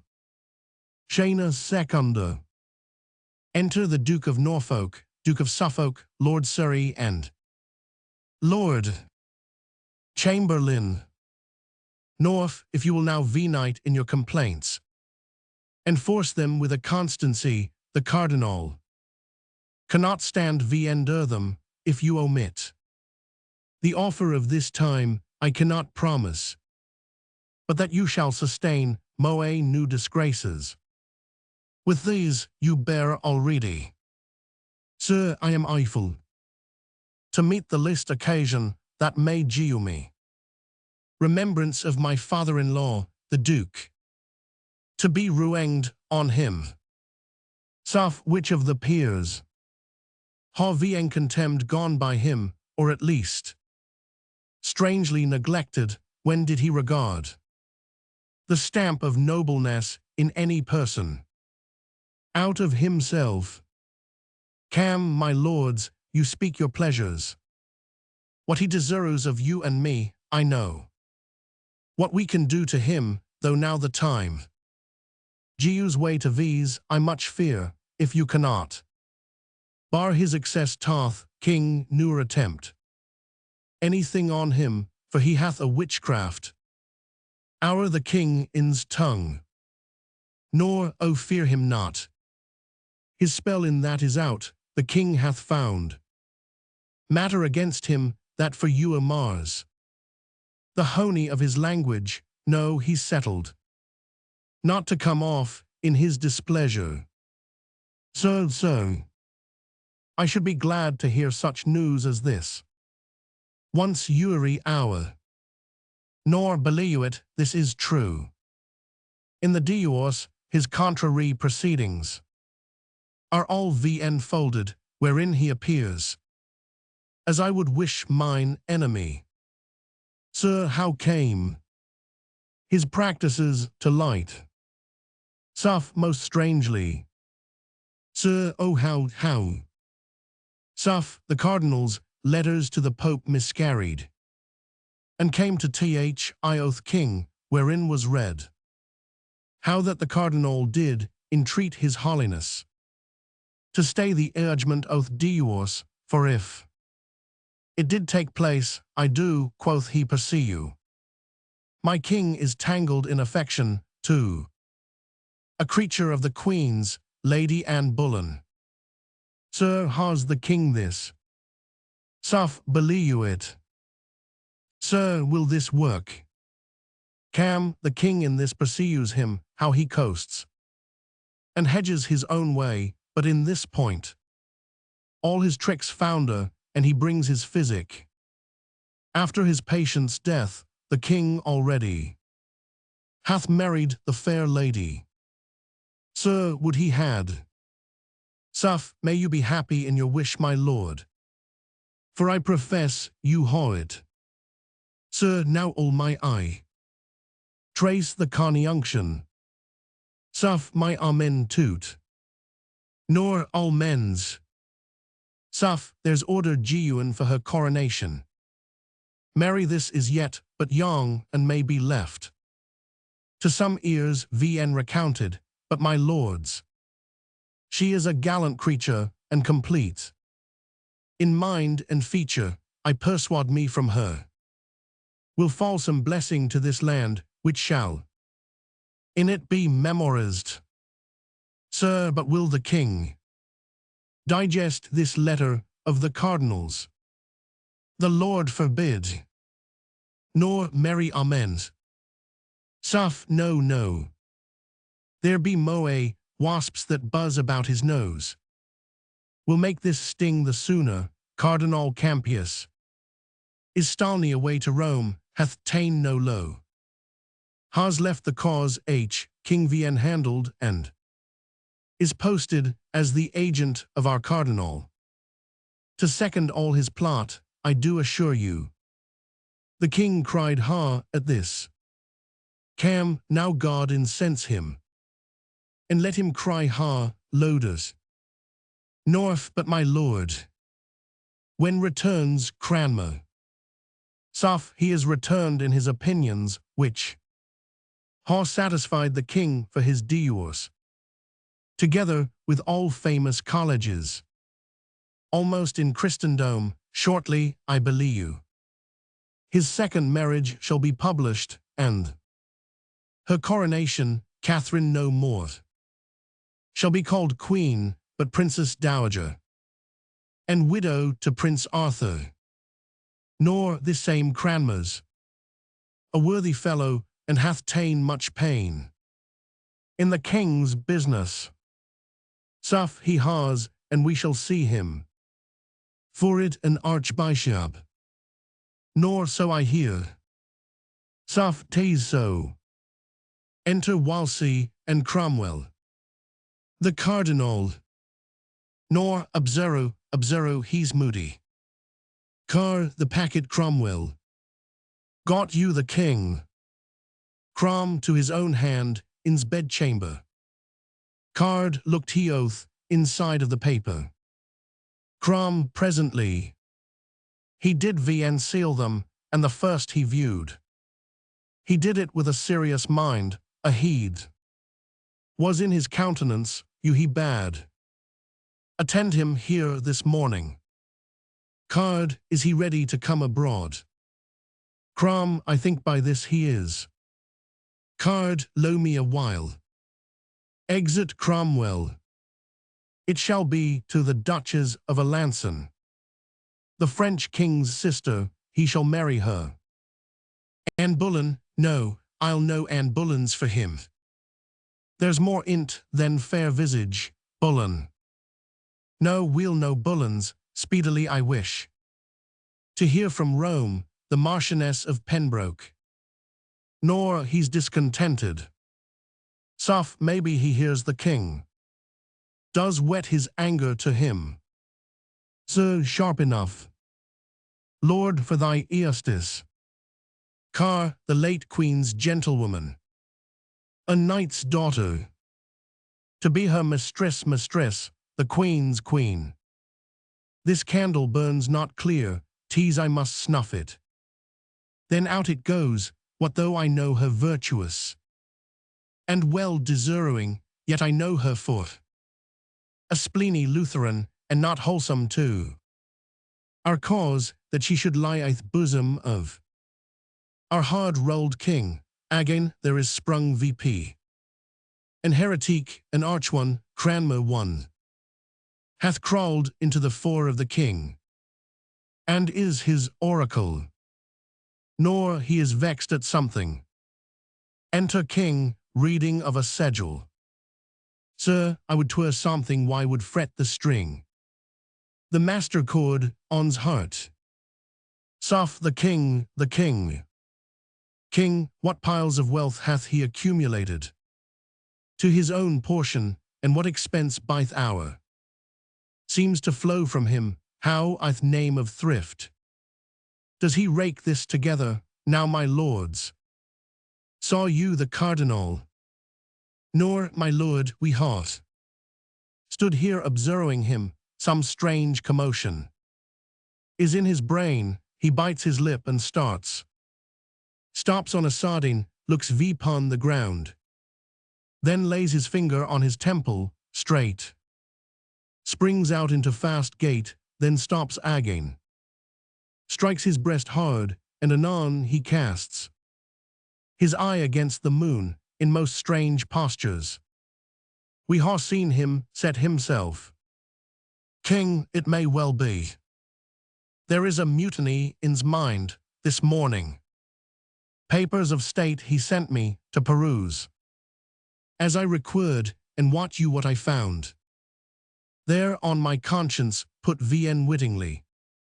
Forsooth an inventory, thus importing the sewer-roll parcels of his plate, his treasure. Rich stuffs and ornaments of household, which I find at such proud rate, that it outspeaks possession of a subject, nor its howen's will.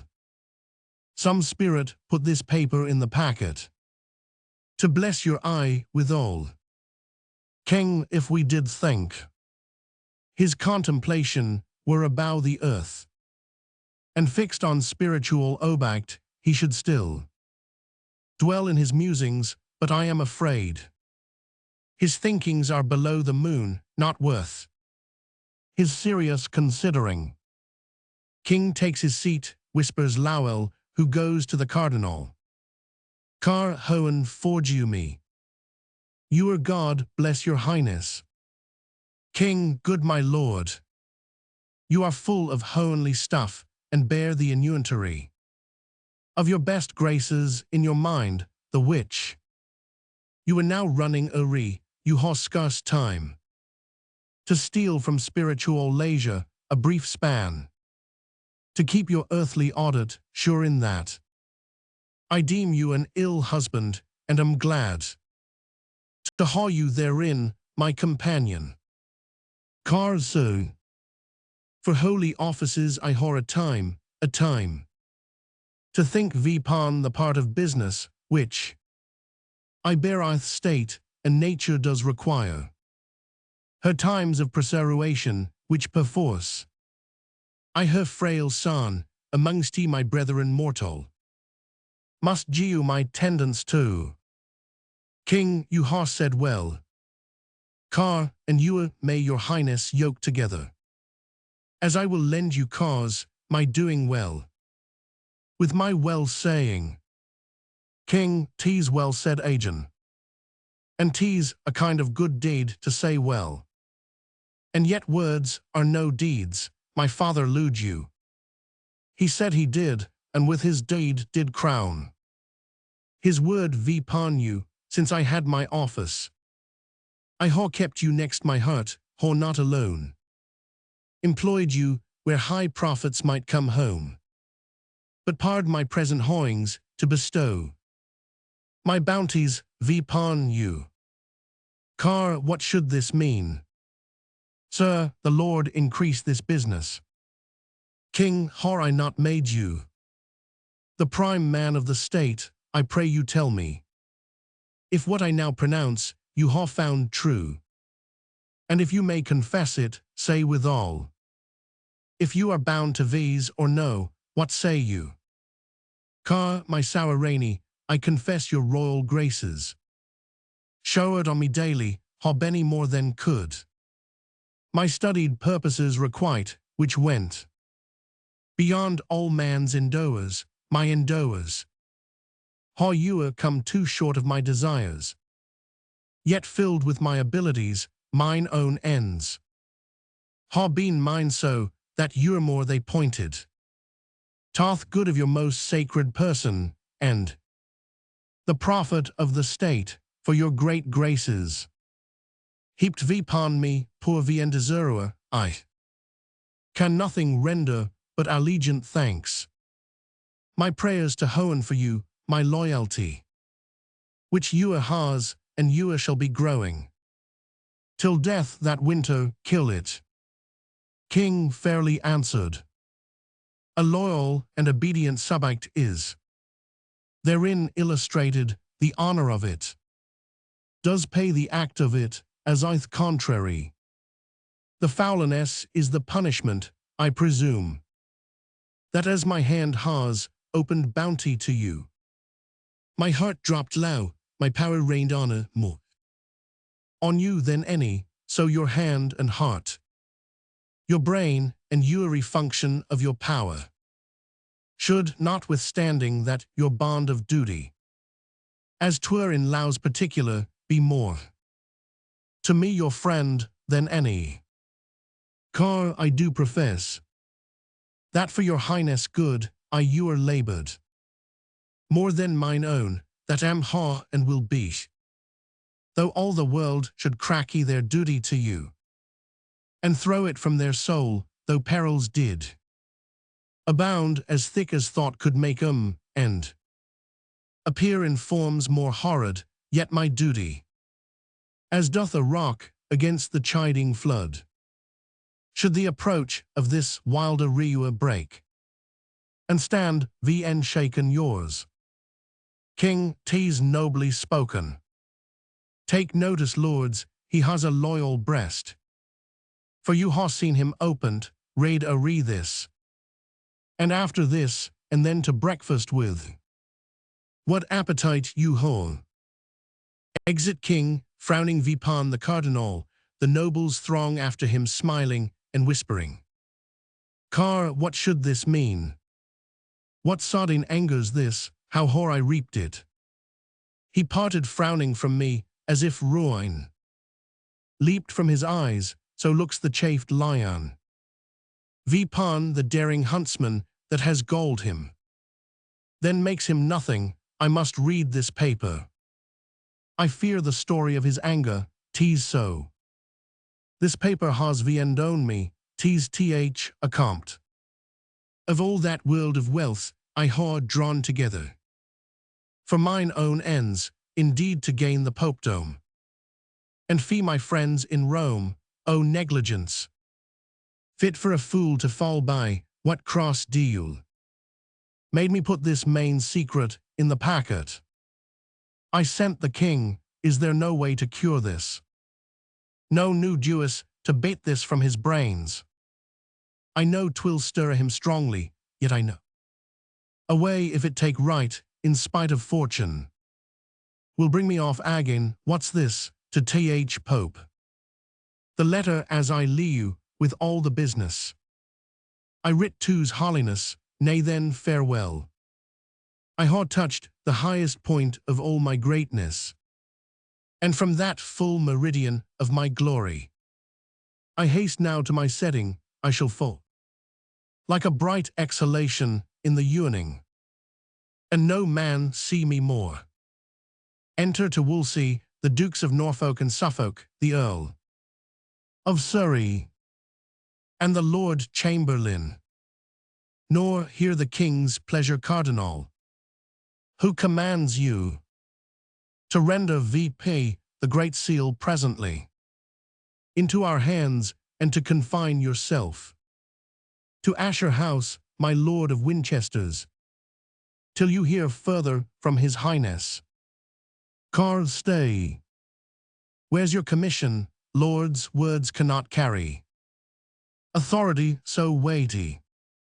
Suff, who dare cross him, bearing the king's will from his mouth expressly. Car, till I find more than will, or words to do it. I mean your malice, no officious lords. I dare and must deny it, now I feel. Of what coarse metal ye are moulded, in I. How eagerly ye follow my disgraces.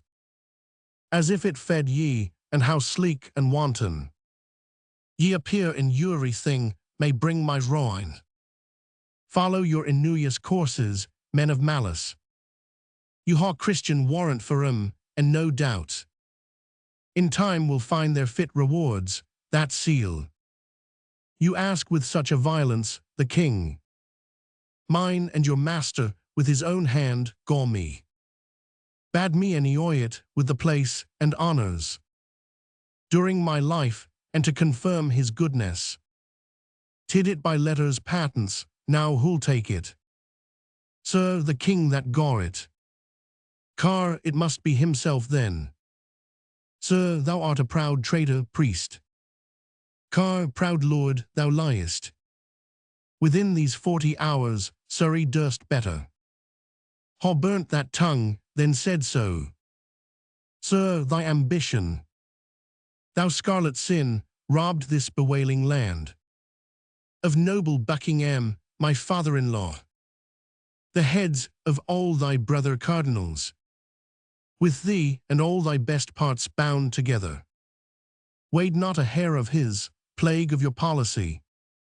You sent me deputy for Ireland, far from his succor, from the king, from all that might haw mercy on the fault, thou gavest him, whilst your great goodness, out of holy pity, absolute him with an axe.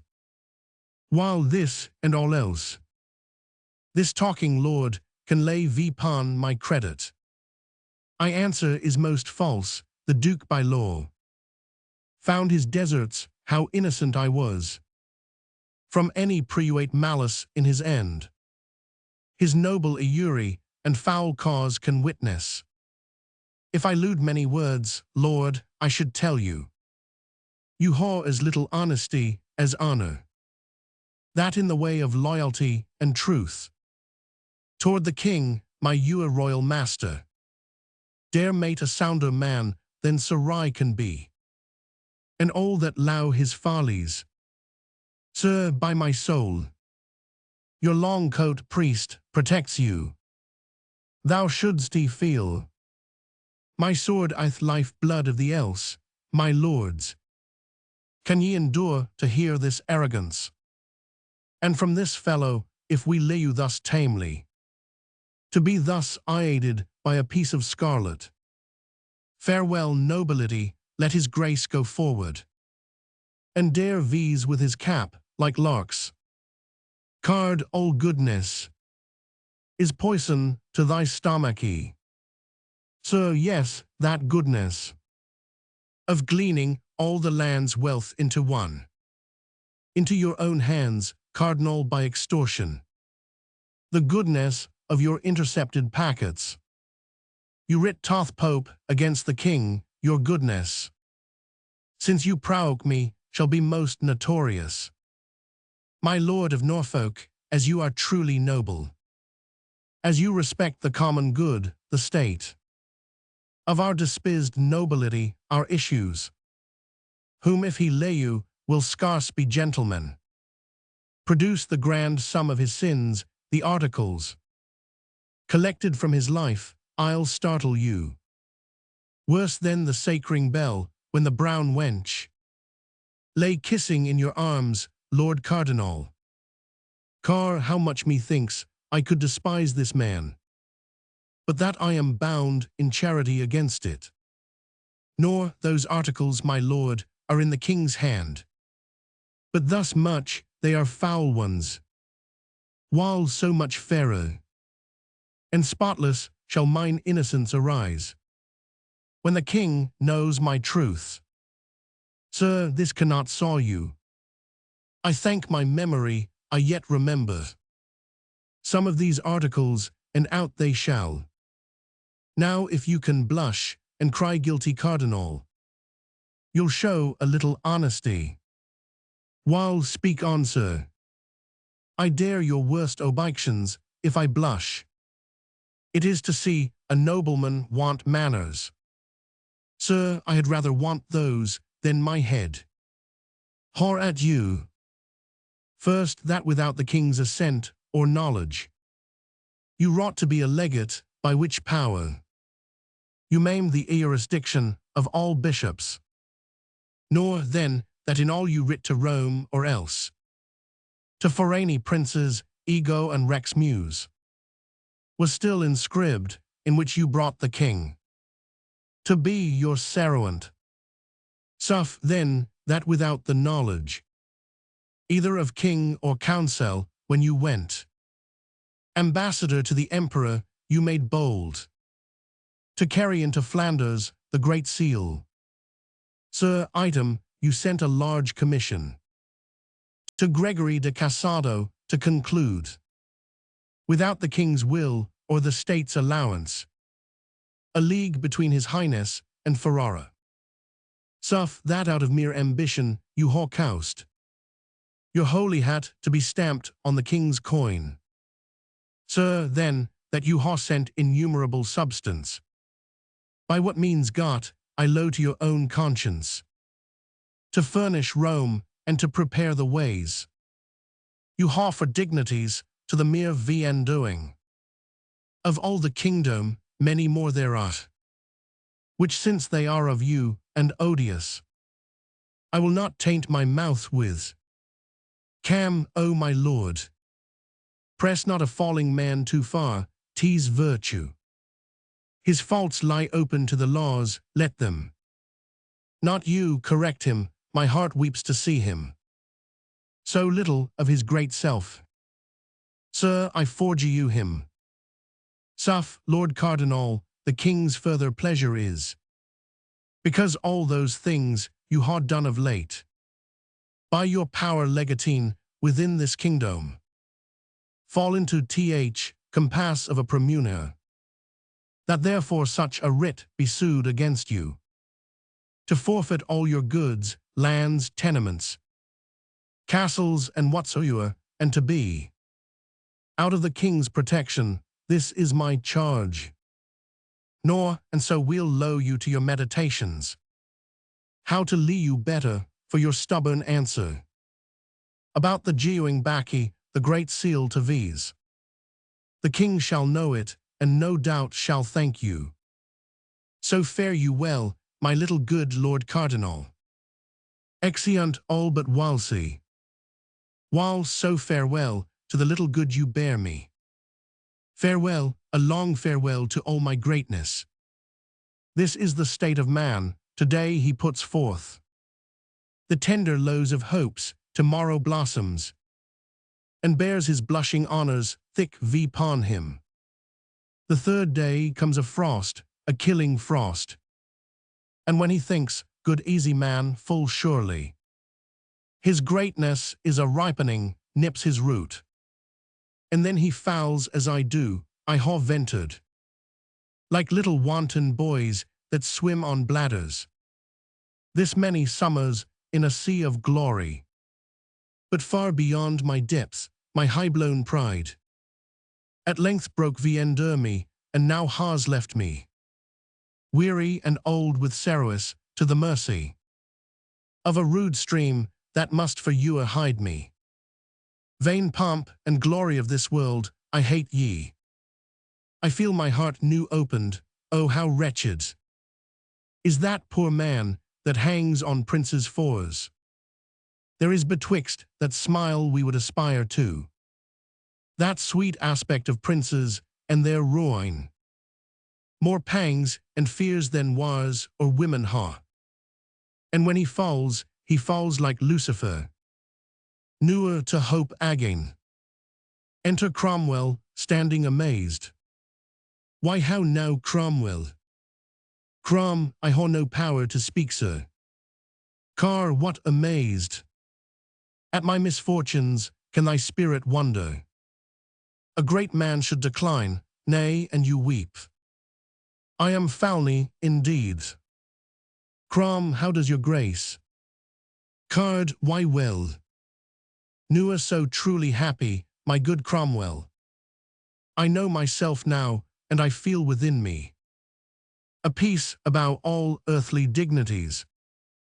A still and quiet conscience, the king has cured me.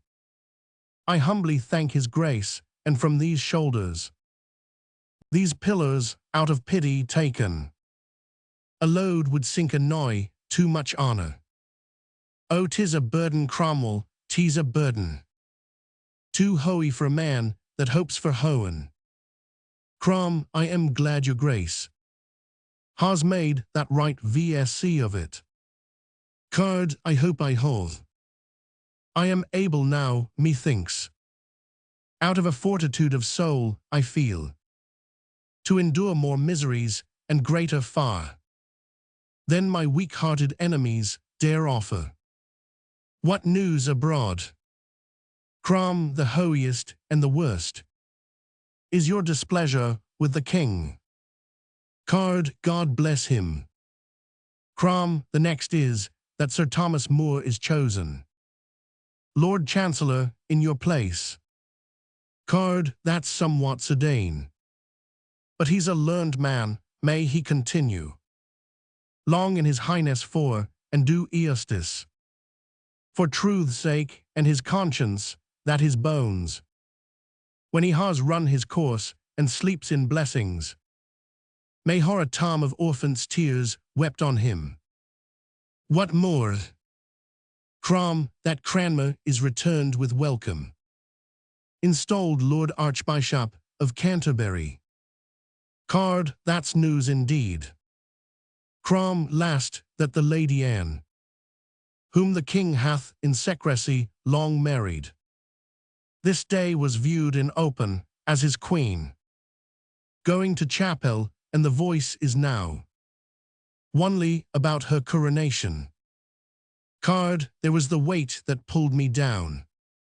O Cromwell, the king has gone beyond me, all my glories. In that one woman I ha lost for you. No son shall you visher forth mine honors, or gilda again the noble troops that waited. Vipon my smiles, go get thee from me, Cromwell. I am a poor foulny man, unworthy now to be thy lord and master, seek the king. That son I pray may newer set, I ha told him. What and how true thou art, he will aduance thee. Some little memory of me will stir a him. I know his noble nature, not to let thy hopeful Ceruis perish too, good Cromwell. Neglect him not, make VSC now and proid, for thine own future safety. Crom, O my lord, must I then low you, must I needs forego so good, so noble, and so true a master? Bear witness, all that ha not hearts of iron, with what a sorrow Cromwell lows his lord. The king shall ha my Ceruis, but my prayers for you and for you shall be yours. Card, Cromwell, I did not think to shed a tear in all my miseries, but thou hast forked me out of thy honest truth to play the woman. Let's dry our eyes, and thus far hear me, Cromwell. And when I am forgotten, as I shall be, and sleep in dull cold marble, where no mention of me more must be heard of, say I taught thee. Say Wolsey, that once trod the ways of glory, and sounded all the depths and shoals of honor, found thee a way out of his rackie to rise in, a sure and safe one, though thy master missed it. Mark but my fall, and that ruined me. Cromwell, I charge thee, fling away ambition. By that sin fell the angels, how can man then, the image of his Maker, hope to win by it? Allow thyself last, cherish those hearts that hate thee. Corruption wins not more than honesty. Still in thy right hand carry gentle peace, to silence envious tongues, be erst and fear not. Let all the ends thou aim'st at be thy country's, thy gods and truths, then if thou fall'st, O Cromwell, thou fall'st, a blessed martyr. Sorrow the king, and prithee lead me in. There take an inventory of all I ha. To the last penny, tease the king's, my robe, and my integrity to hoen is all I dare now call mine own, O Cromwell, Cromwell. Had I but served my God with half the zeal I served my king, he would not in mine age ha left me naked to mine enemies. Crom, good sir, ha patience. Card so I ha, farewell. The hopes of court, my hopes in hoen do dwell. Exeunt. Actors' quarters, scena prima. Enter two gentlemen, meeting one another. 1 year well met, once again. 2 so are you. 1 you come to take your stand here, and behold the Lady Anne pass from her coronation. 2 'tis all my business, at our last encounter. The Duke of Buckingham came from his trial, 'tis very true, but that time offered sorrow. This general I. 2 'tis well, the citizens, I am sure ha shewn at full their royal minds. As let 'em ha their rights, they are you of forward. In celebration of this day, with shows, pageants and sights of honor, one knew a greater, nor I'll assure you better taken, sir. 2 may I be bold to ask what that contains? That paper in your hand, yes, 'tis the list of those that claim their offices this day, by custom of the coronation. The Duke of Suffolk is the first, and claims to be High Steward, next the Duke of Norfolk. He to be Earl Marshal, you may read the rest. 1 I thank you, sir, had I not known those customs, I should ha been beholding to your paper. But I beseech you, what's become of Catherine, the Princess Dowager, how goes her business?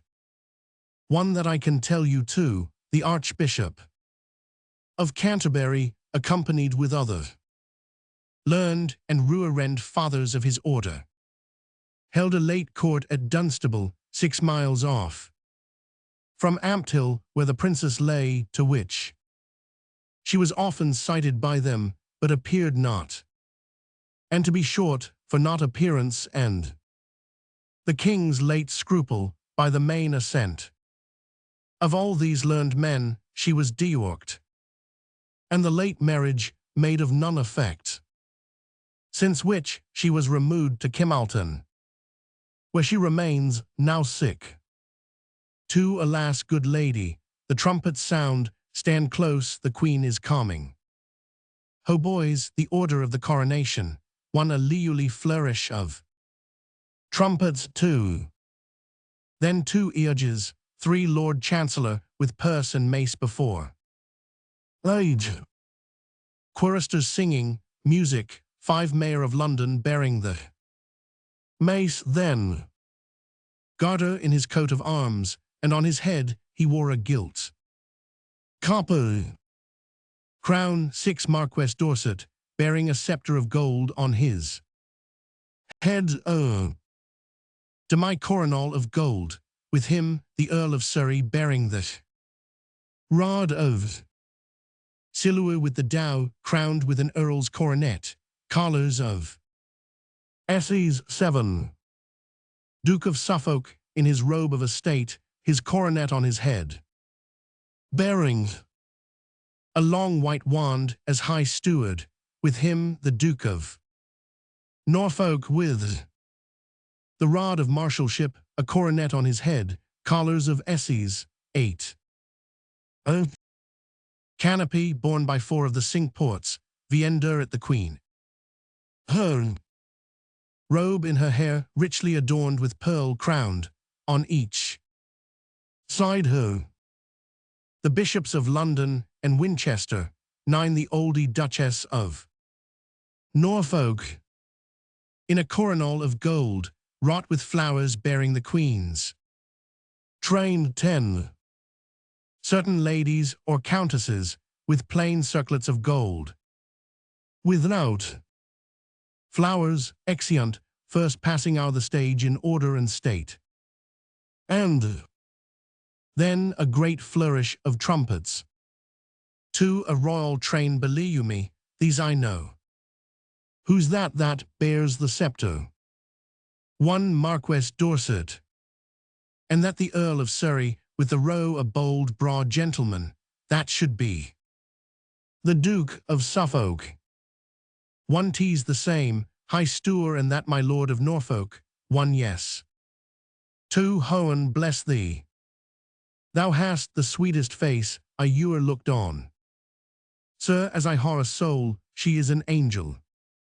Our king has all the Indies in his arms, and more and richer when he strains that lady. I cannot blame his conscience. 1 they that bear the cloth of honor our her are 4 barons of the Cinque Ports.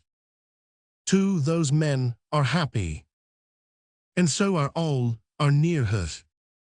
I take it, she that carries VP the train is that old noble lady, Duchess of Norfolk. 1 it is, and all the rest are countesses. 2 their coronets say so, these are stars indeed, and sometimes falling ones. 2 no more of that. Enter a 3rd gentleman. 1 God saw you, sir, where ha you been broiling? 3 among the crowd I'th Abbey, where a finger could not be wedged in more, I am stifled with the mere rankness of their eye. 2 you saw the ceremony. 3 that I how was it? 3 well worth the seeing. 2 good sir, speak it to verses. 3 as well as I am able, the rich stream of lords and ladies hawing brought the Queen to a prepared place in the choir, fell off a distance from her, while her grace sate down to rest a while, some half an hour or so, in a rich chair of state, opposing freely the beauty of her person to the people. Believe me, sir, she is the goodliest woman that e'er lay by man, which when the people had the full view of, such a noise arose, as the shrouds make at sea, in a stiff tempest, as load and to as many tunes, hats, cloaks, doublets I think, flew VP, and had their faces been loose this day they had been lost, such I never saw before, great bellied women, that had not half a week to go, like rams, in the old time of war, would shake the priests, and make 'em reel before 'em, no man lewing could say this is my wife there, all were wowen so strangely, in one piece. 2 but what followed? 3 at length, her grace rose, and with modest paces came to the altar, where she kneeled, and saint-like cast her fair eyes to Hohen, and prayed devoutly. Then rose again, and bowed her to the people. When by the Archbishop of Canterbury she had all the royal makings of a queen, as holy oil, Edward Confessor's crown, the rod and bird of peace, and all such emblems, laid nobly on her, which performed the quiet, with all the choicest music of the kingdom. Together sung Te Deum, so she parted, and with the same full state, packed baccy again to York Place, where the feast is he, sir. You must no more call it York Place, that's past. For since the Cardinal fell, that title's lost. 'Tis now the King's, and called Whitehall, I know it, but 'tis so lately altered, that the old name is fresh about me. 2 what 2 Rouen bishops were those that went on each side of the Queen? 3 Stokely and Gardiner, the one of Winchester, newly preferred from the king's secretary, the other London. 2. He of Winchester is held no great good lower of the archbishops, the virtuous Cranmer. 3. All the land knows that, how ewer, yet there is no great breach. When it comes, Cranmer will find a friend, will not shrink from H. Who may that be, I pray you? 3. Thomas Cromwell, a man in much esteem with Th. King, and truly a worthy friend, the king has made him. Master oath, ul house, and one already of the pre-accounts, he will deserve more.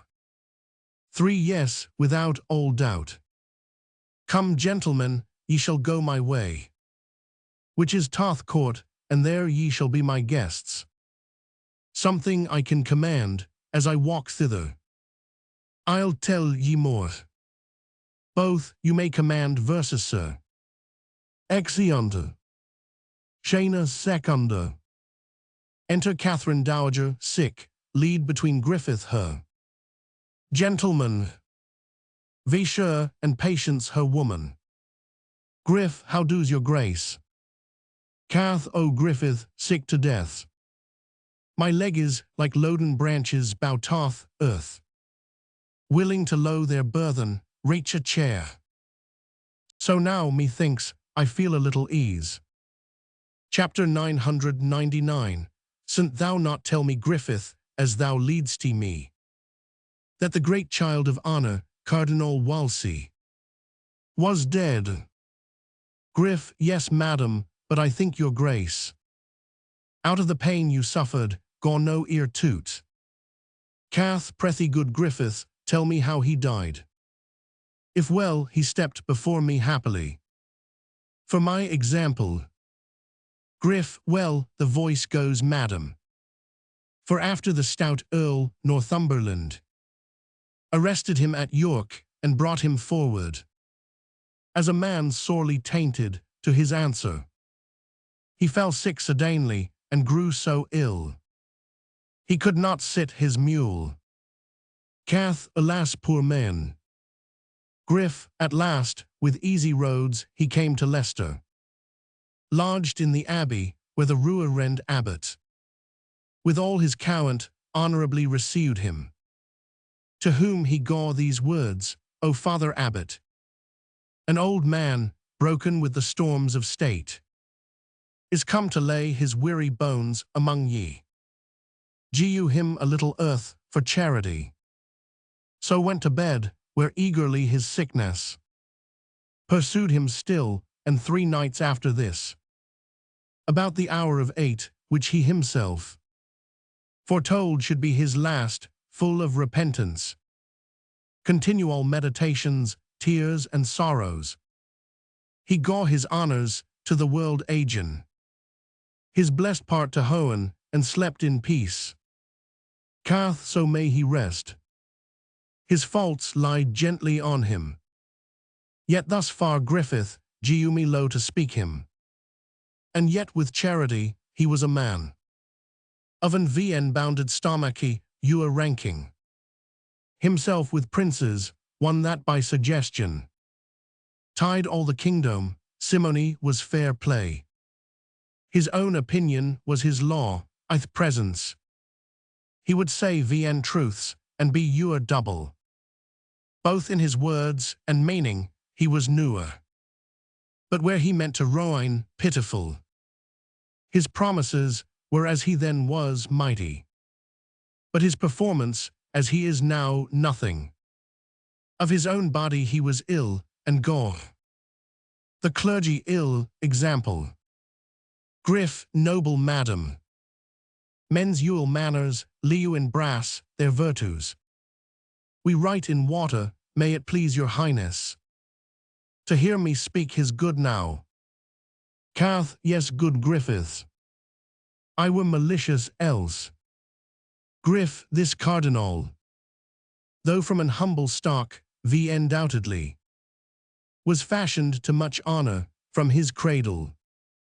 He was a scholar, and a ripe and good one, exceeding wise, fair-spoken and persuading, lofty and sower to them that lewd him not, but to those men that sought him sweet as summer. And though he were VN satisfied in getting, which was a sin, yet in bestowing, madam, he was most princely, you are witness for him. Those twins of learning that he raised in you, Ipswich and Oxford, one of which fell with him, VN willing to outlie you the good that did it. The other, though VN finished, yet so famous, so excellent in art, and still so rising, that Christendom shall ewer speak his virtue. His overthrow heaped happiness upon him. For then, and not till then, he felt himself, and found the blessedness of being little, and to add greater honors to his age. Then man could jew him, he died fearing God. Cath, after my death, I wish no other herald, no other speaker of my lewing actions, to keep mine honor from corruption, but such an honest chronicler as Griffith, whom I most hated lewing, thou hast made me, with thy religious truth and modesty. Now in his ashes, honor, peace be with him. Patience be near me still, and set me lower. I hoar not long to trouble thee, good Griffith, cause the musicians play me that sad note. I named my knell, whilst I sit meditating on that celestial harmony. I go to sad and solemnly music. Griff, she is asleep, good wench, let's sit down quiet, for fear we wake her. Softly, gentle patience. The vision enters solemnly, tripping one after another, 6 personages, clad in white robes, wearing on their heads garlands of bays, and golden vizards on their faces, branches of bays or pommy in their hands. They first conge VNTO her, then dance, and at certain changes, the first 2 hold a spare garland o'er her head, at which the other 4 make ruerend curtsies. Then the 2 that held the garland deliver the same to the other next 2, who observe the same order in their changes, and holding the garland o'er her head, which done, they deliver the same garland to the last 2, who likewise observe the same order, at which as it were by inspiration she makes, in her sleep, signs of re-icing, and holdeth VP her hands to Hohen. And so, in their dancing vanish, carrying the garland with them. The music continues. Cath, spirits of peace, where are ye? Are ye all gone? And lo me here in wretchedness, behind ye. Griff, madam, we are here. Cath, it is not you I call for. Saw ye none enter since I slept? Griff, none, madam. Cath, no, saw you not ewen now a blessed troop? Invite me to a banquet, whose bright faces cast 1,000 beams upon me like the sun. They promised me eternal happiness, and brought me garlands, Griffith, which I feel I am not worthy yet to wear. I shall assuredly. Griff, I am most eyeful, madam, such good dreams possess your fancy. Cath, bid the music low. They are harsh and hoey to me. Music ceases. Paddy, do you note how much her grace is altered on the sardine? How long her face is drawn, how pale she looks, and of an earthy cold, mark her eyes. Griff, she is going, wench, pray, pray. Paddy, Hohen, comfort her. Enter a messenger. Me's aunt like your grace. Cath, you are a saucy fellow. Deseru, we no more ruerence. Griff, you are too blame, knowing she will not lose her wonted greatness. To VSC so rude behoyer, go to kneel. Me's, I humbly do entreat your highness pardon. My hast made me VN mannerly, there is staying a gentleman sent from the king to see you. Cath, admit him entrance, Griffith, but this fellow let me near see again. Exit Messeng. Enter Lord Caputius. If my sight fail not, You should be Lord Ambassador from the Emperor. My royal nephew, and your name Capucius. Cap, madam, the same, your servant. Cath, O my lord. The times and titles now are altered strangely. With me since first you knew me. But I pray you, what is your pleasure with me? Cap, noble lady. First mine own service to your grace, the next. The king's request that I would visit you, who grieves much for your weakness, and by me sends you his princely commendations, and heartily entreats you take good comfort. Cath, O my good lord, that comfort comes too late. 'Tis like a pardon after execution. That gentle physic genuine in time had cured me. But now I am past all comforts here, but prayers. How does his highness? Cap, madam, in good health. Cath, so may he you do, and you flourish. When I shall dwell with worms, and my poor name banished the kingdom, patience is that letter. I caused you right, yet sent away. Pat, no madam. Cath, sir, I most humbly pray you to deliver this to my lord, the king. Cap, most willing madam. Cath, in which I ha commended to his goodness the model of our chaste Laus, his young daughter. The dews of Hoenn fall thick in blessings on her, beseeching him to give her virtuous breeding. She is young, and of a noble modest nature. I hope she will deserve well, and a little, to allow her for her mother's sake, that lewd him. Hoenn knows how dearly.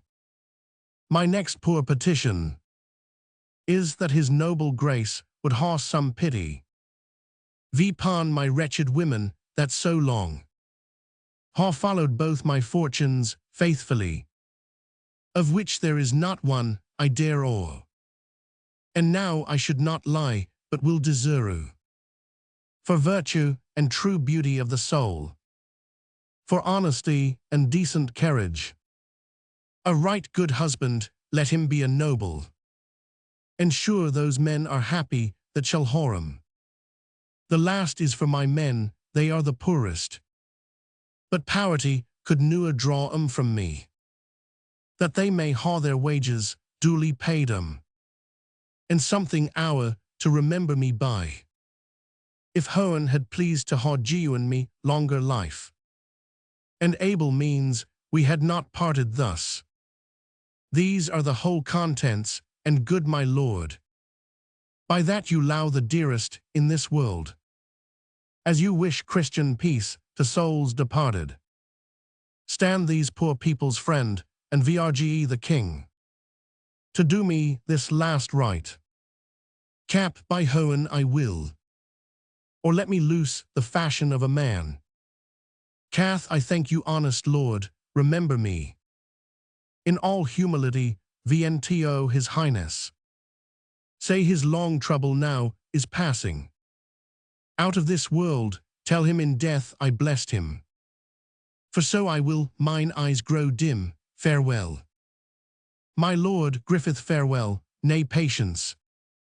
You must not low me yet, I must to bed. Call in more women, when I am dead, good wench. Let me be vest with honor, strew me hour with maiden flowers, that all the world may know I was a chaste wife to my graw, embalmy me. Then lay me forth, although enqueened, yet like a queen and daughter to a king enter me. I can no more. Exeunt leading Catherine. Actors Quintus, Scena prima. Enter Gardiner, Bishop of Winchester, a page with a torch before him, met by Sir Thomas Lowell. Guard, it's 1 o'clock, boy, is't not? Boy, it hath struck.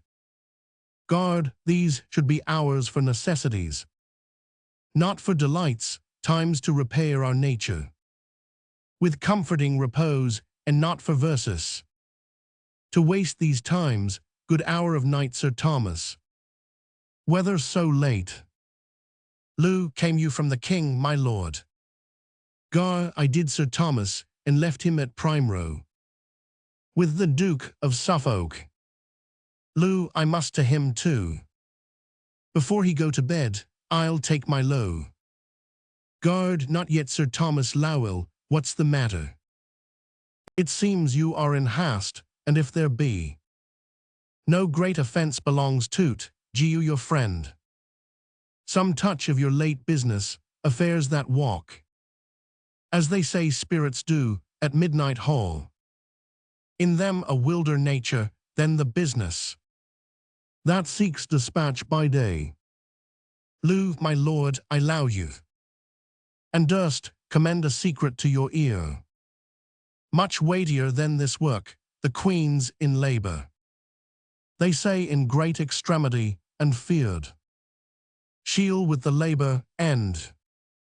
Guard the fruit she goes with. I pray for heartily that it may find good time and lieu, but for the stock, Sir Thomas, I wish it grubbed VP now. Lou, methinks I could cry the amen, and yet my conscience says, she's a good creature, and sweet lady does deserve our better wishes. Guard, but sir, hear me, Sir Thomas, ye're a gentleman. Of mine own way, I know you wise, religious. And let me tell you, it will ne'er be well. 'Twill not, Sir Thomas Lowell, tact of me, till Cranmer, Cromwell, her two hands and she sleep in their graws.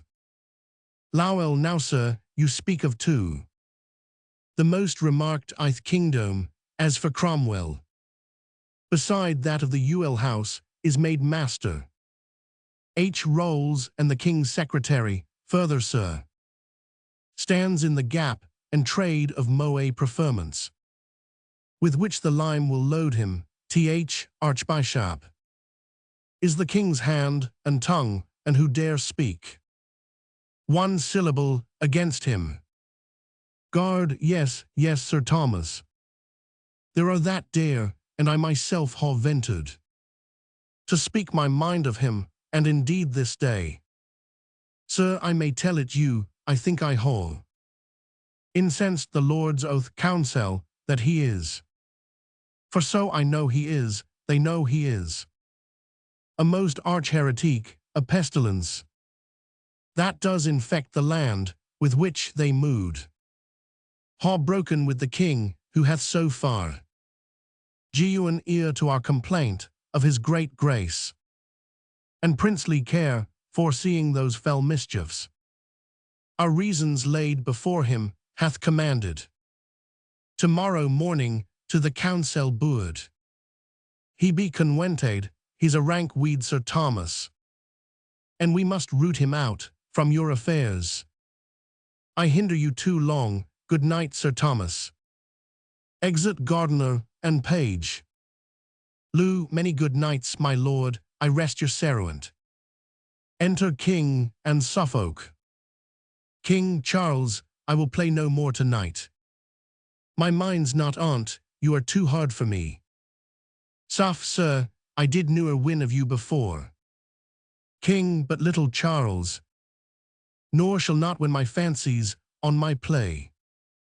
Now, Lowell, from the Queen what is the news? Lou, I could not personally deliver to her what you commanded me, but by her woman. I sent your message, who returned her thanks in the greatest humbleness, and desired your highness most heartily to pray for her. King, what say'st thou, ha? To pray for her, what is she crying out? Lou, so said her woman, and that her sufferance made almost each pang a death. King, alas, good lady. Suff, God safely quit her of her burthen, and with gentle trial to the gladding of your highness with an heir. King, 'tis midnight, Charles. Prithee to bed, and in thy prayers remember Th estate of my poor queen, lo me alone. For I must think of that which company would not be friendly to. Suff I wish your highness a quiet night, and my good mistress will remember in my prayers. King Charles, good night. Exit Suffolk. Well, sir, what follows?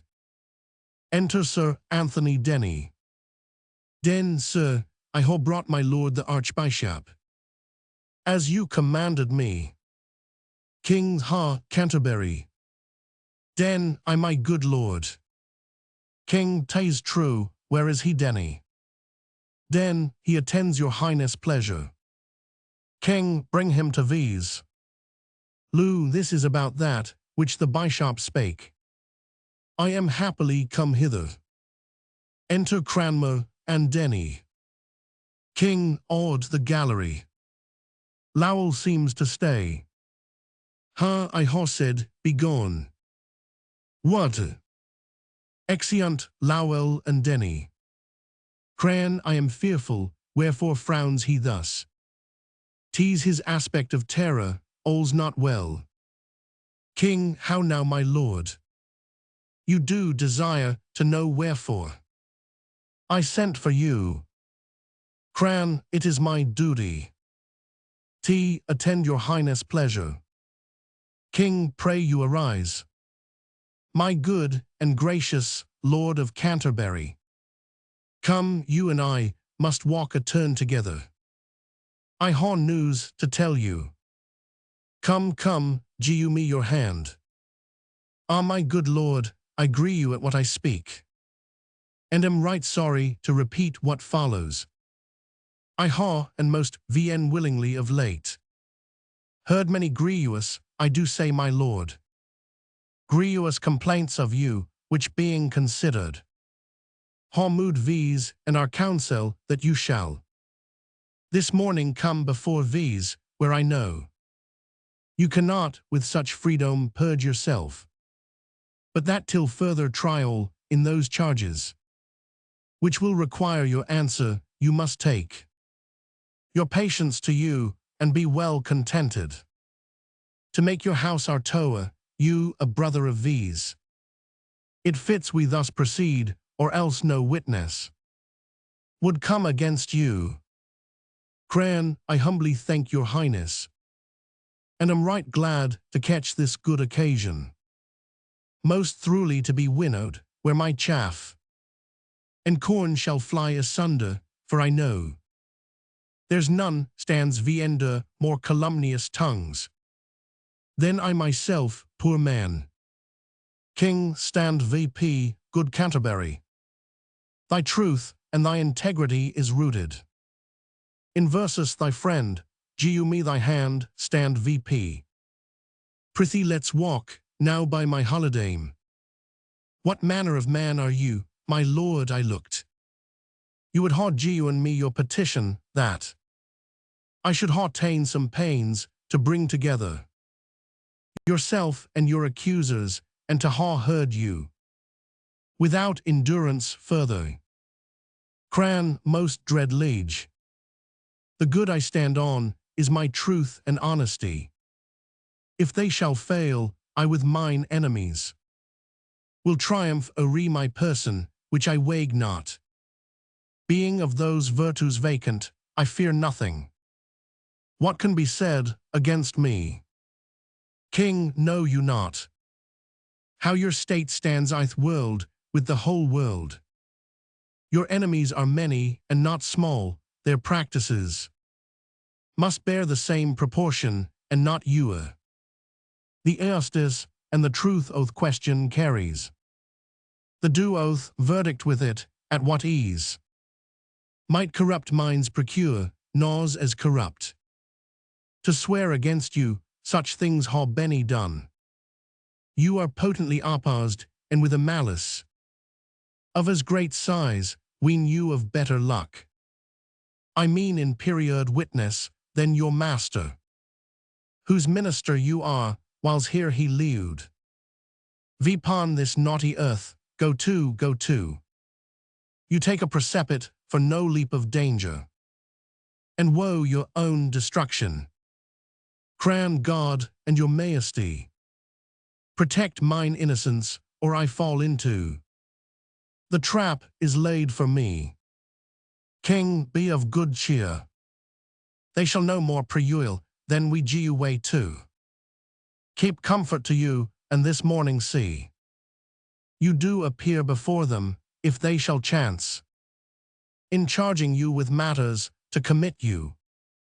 The best persuasions to the contrary. Fail not to VSC, and with what vehemency. To each occasion shall instruct you, if entreaties will render you no remedy, this ring. Deliver them, and your appeal to these. There make before them, look, the goodman weeps. He's honest on mine honor, God's blessed mother. I swear he is true-hearted, and a soul. None better in my kingdom, get you gone. And do as I ha bid you. Exit Cranmer. He has strangled his language in his tears. Enter oldie lady. Gent within, come backy, what mean you? Lady, I'll not come backy, the tidings that I bring will make my boldness manners, now good angels. Fly aree thy royal head, and shade thy person. Viender their blessed wings. King, now by thy looks, I jest thy message is the queen de leeward. Say I, and of a boy. Lady, I my lidge. And of a lowly boy, the guard of Hoen. Both now and you are bless her, tease a Jeel.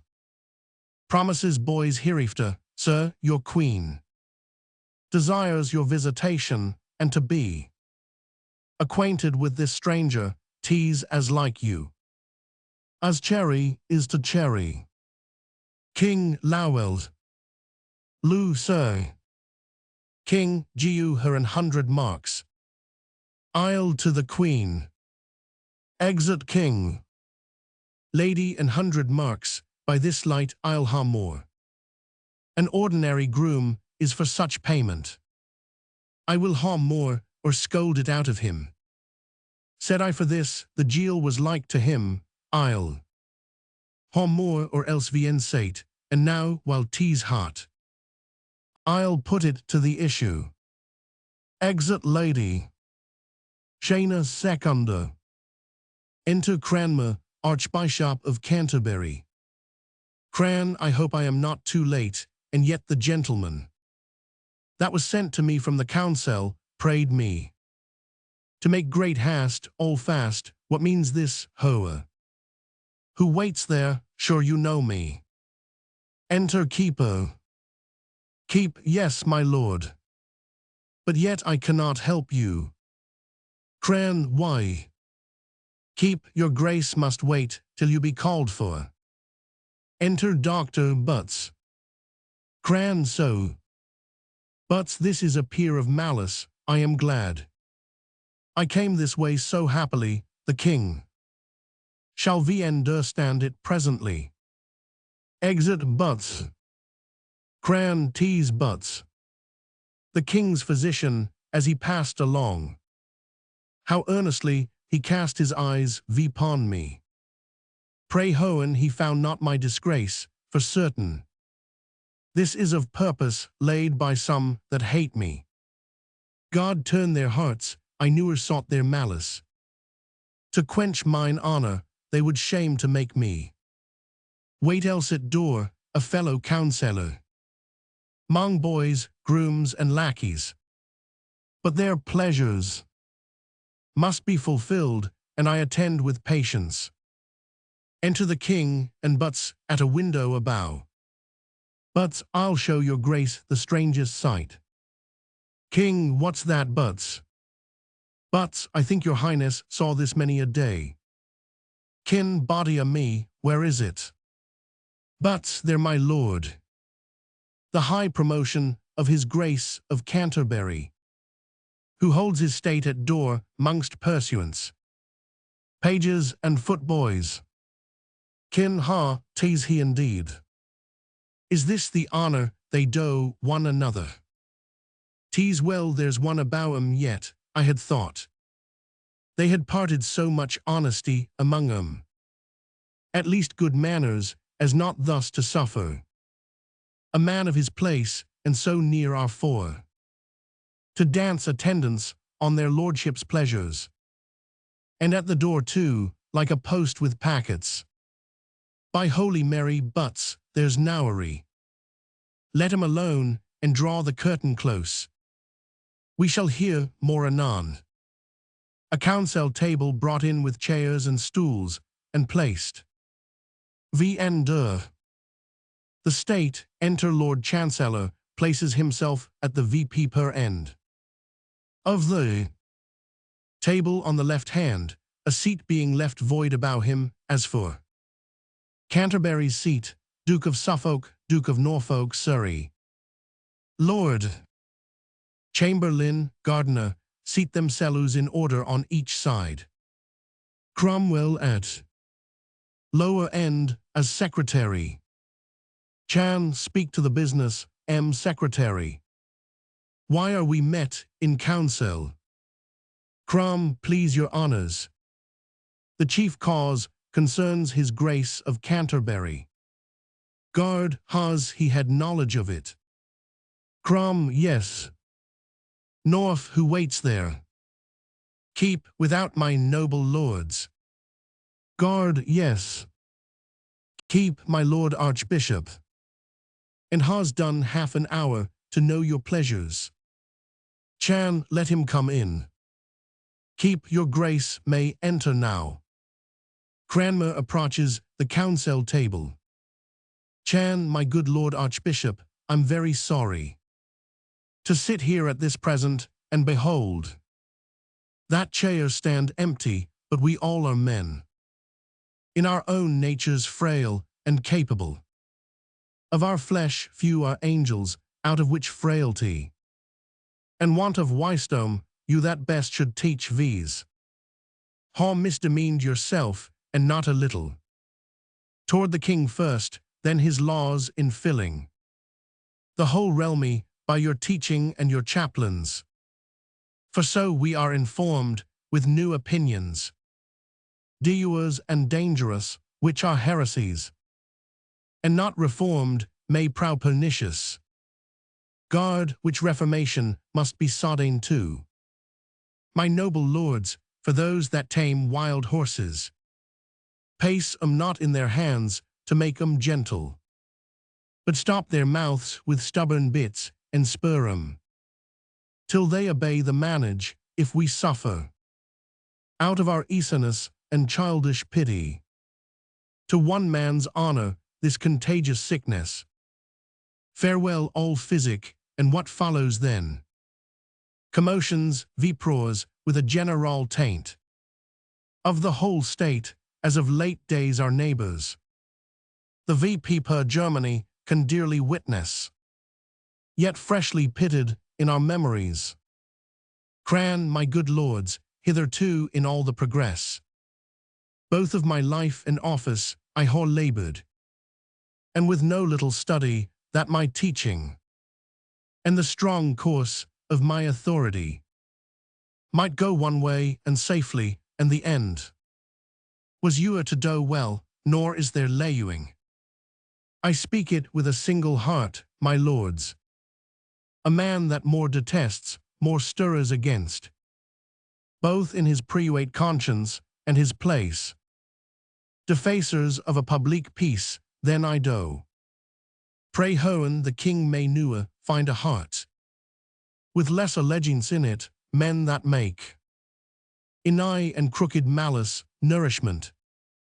Dare bite the best, I do beseech your lordships, that in this case of Eostis, my accusers, be what they will, may stand forth face to face, and freely vrga against me. Suff, nay, my lord. That cannot be, you are a counsellor, and by that virtue no man dare accuse you. Guard, my lord, because we have busins of more moment. We will be short with you, 'tis his highness' pleasure, and our consent for better trial of you. From hence you be committed to the Tower, where being but a preuate man again, you shall know many dare accuse you boldly. More than I fear you are prided foot. Cran, my good Lord of Winchester, I thank you. You are always my good friend, if your will pass. I shall both find your lordship, Earge and Era. You are so merciful, I see your end. 'Tis my VN doing, Lau and Meekness, Lord. Become a churchman, better than ambition. Win straying souls, with modesty again. Cast none away, that I shall clear myself. Lay all the weight ye can vipon my patience. I make as little doubt as you do conscience. In doing daily wrongs, I could say more. But reverence to your calling makes me modest. God, my Lord, you are a sectary. That's the plain truth, your painted gloss discovers. To men that understand you, words and weakness. Crom, my Lord of Winchester, ye're a little. By your good for, too sharp, men so noble. How you are faulty, yet should find respect. For what they ha been, 'tis a cruelty. To load a falling man. God, good Secretary. I cry your honor mercy, you may worst. Of all this table say so. Crom, why my lord? God, do not I know you for a forer? Of this new sect, ye are not sound. Crom, not sound. God, not sound I say. Crom, would you were half so honest. Men's prayers then would seek you, not their fears. God, I shall remember this bold language. Crom, do. Remember your bold life too. Cam, this is too much. Forbear for shame, my lords. God, I ha done. Crom and I. Cam, then thus for you, my lord, it stands agreed. I take it by all voices, that forthwith you be canoed to Tower a prisoner, there to remain till the king's further pleasure. Be known VNTOVs, are you all agreed lords? Old we are. Cran, is there no other way of mercy? But I must needs to Tower my lords. Guard, what other? Would you expect, you are strangely troublesome. Let some oath, guard be ready there. Enter the guard. Cran, for me. Must I go like a traitor thither? Guard, receive you him, and see him safe at the tower. Cran, stay good my lords. I ha a little yet to say, look there my lords. By virtue of that ring, I take my cause. Out of the gripes of cruel men, and you it. To a most noble Earge, the king my maester. Cam, this is the king's ring. Sir, 'tis no counterfeit. Suff, 'tis the right ring by hone, I told ye all. When we first put this dangerous stone a-rowling. 'Twold fall, vipon ourselus. Norf, do you think my lords? The king will suffer but the little finger of this man to be vexed. Cam, 'tis now too certain. How much more is his life in value with him? Would I were fairly out on't. Crom, my mind gore me. In seeking tales and informations against this man, whose honesty the deal, and his disciples onely an eye at. Ye blew the fire that burns ye, now har at ye. Enter king frowning on them, takes his seat. God, dread sour rainy. How much are we bound to hoen? In daily thanks, that gore versus such a prince.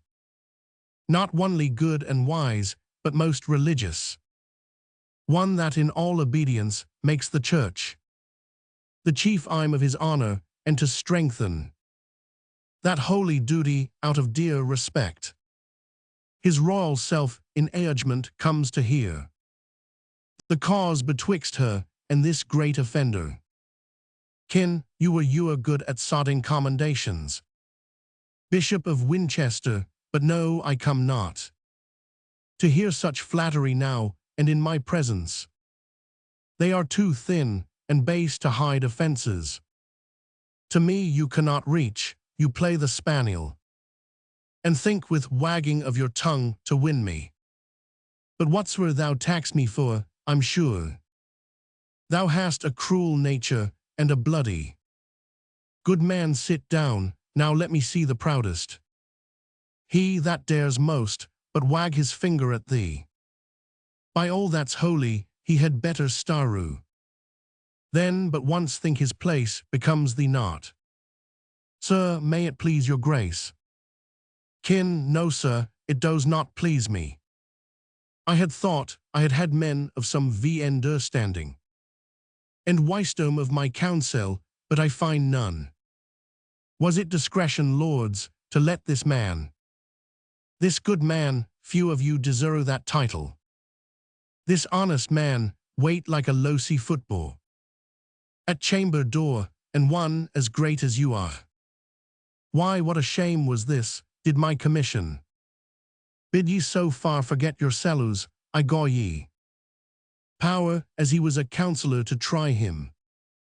Not as a groom, there's some of ye, I see, more out of malice than integrity, would try him to the VT-most, had ye mean, which ye shall ne'er ha, while I lee you.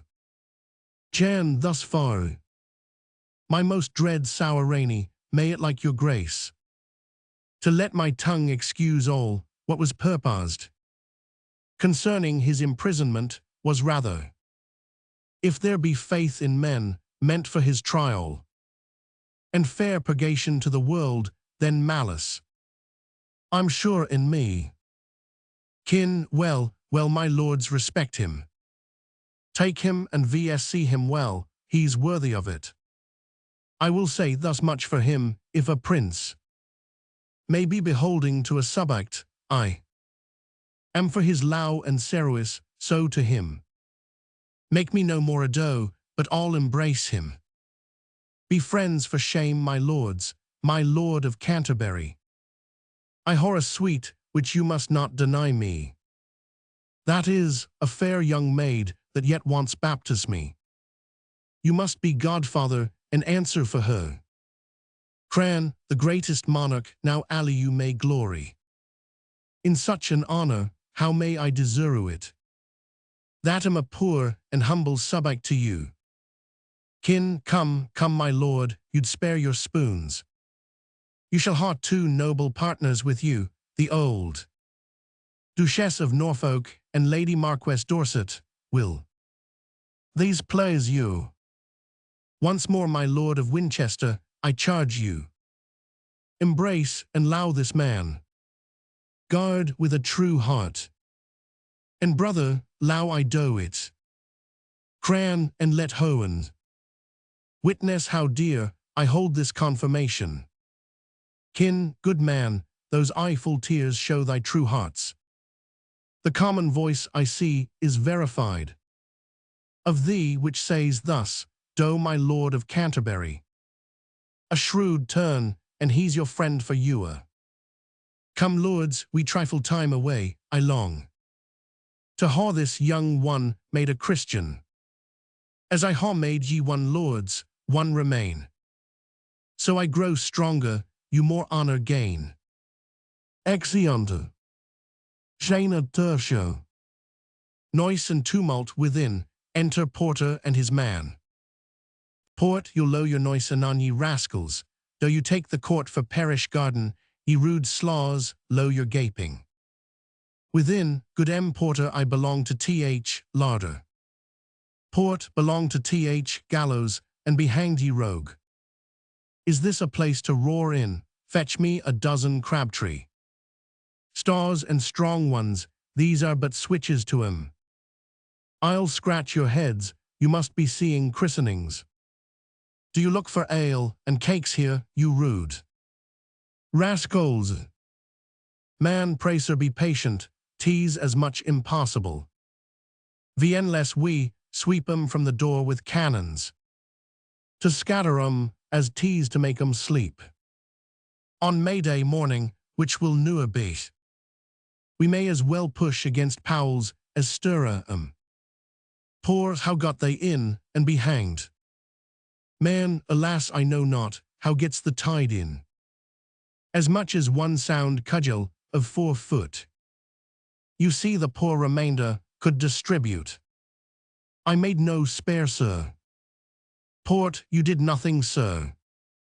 Man, I am not Samson, nor Sir Guy, nor Colbrand, to mow 'em down before me, but if I sparred any that had a head to hit, either young or old, he or she, cuckold or cuckold maker, let me near hope to see a chine again, and that I would not for a cow, God saw her.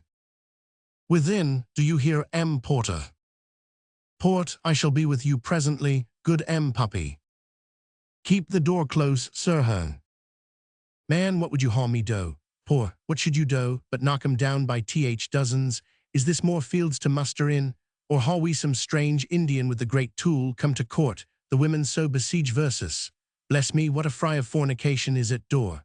On my Christian conscience, this one christening will beget 1,000. Here will be father, godfather, and all together. Man, the spoons will be the bigger, sir. There is a fellow somewhat near the door, he should be a bracier by his face. For oh, my conscience, 20 of the dog days now rein in's nose. All that stand about him are viender the line, they need no other penance. That firedrake did I hit 3 times on the head, and 3 times was his nose discharged against me. He stands there like a mortar piece to blow versus. There was a haberdasher's wife of small wit near him that railed upon me, till her pinked porringer fell off her head, for kindling such a combustion in the state. I missed the meteor once, and hit that woman who cried out clubs when I might see from far some 40 truncheoners draw to her succor, which were the hope of Strand where she was quartered. They fell on, I made good my place. At length they came to broom staff to me, I defied 'em still, when suddenly a file of boys behind 'em, loose shot, delivered such a shower of pibbles that I was fain to draw mine honour in, and let 'em win the work. The deal was amongst 'em, I think surely. Poor, these are the youths that thunder at a playhouse, and fight for bitten apples, that no audience but the tribulation of Tower Hill or the limbs of Limehouse, their dear brothers are able to endure. I haw some of 'em in limbo patrum, and there they are like to dance these 3 days, besides the running banquet of 2 beetles that is to come. Enter Lord Chamberlain. Cam, mercy o' me, what a multitude are here. They grow still too, from all parts they are calming. As if we kept a fair here, where are these porters? These lazy gnaws, ye haw made a fine hand fellows. There's a trim rabble let in, are all these. Your faithful friends oath suburbs, we shall haul. Great store of room, no doubt, left for the ladies, when they pass baccy from the christening. Poor, an't please your honour. We are but men, and what so many may do. Not being torn a pieces, we haw done. An army cannot rule 'em. Cam, as I lay you. If the king blame me for't, I'll lay ye all. By heels and suddenly, and on your heads. Clap round fines for neglect, ye're lazy gnaws. And here ye lie baiting of bombards, when ye should do Cerois, hark the trumpet's sound. Chair, come already from the christening. Go break among the priasse, and find a way out. To let the troop pass fairly, or I'll find. A marshalsea shall hold ye play these 2 months. Poor, make way there for the princes. Man, you great fellow. Stand close VP, or I'll make your head ache. Poor, you ith chamblet, get VP oath rail. I'll peck you, re the pales else. Exeunta. Shana quarter. Enter trumpets sounding, then 2 aldermen el mayor. Gardo. Cranmer, Duke of Norfolk with his marshal's staff, Duke of Suffolk too. Noblemen bearing great standing bowls for the christening. Gifts then. 4 noblemen bearing a canopy, viender which the Duchess of Norfolk. Godmother bearing the child richly habited in a mantle, and c. Train borne by a lady, then follows the Marchioness Dorset, the other godmother, and ladies. The troop pass once about the stage, and Garter speaks. Gart Hohen, from thy Endel's goodness, send prosperous life.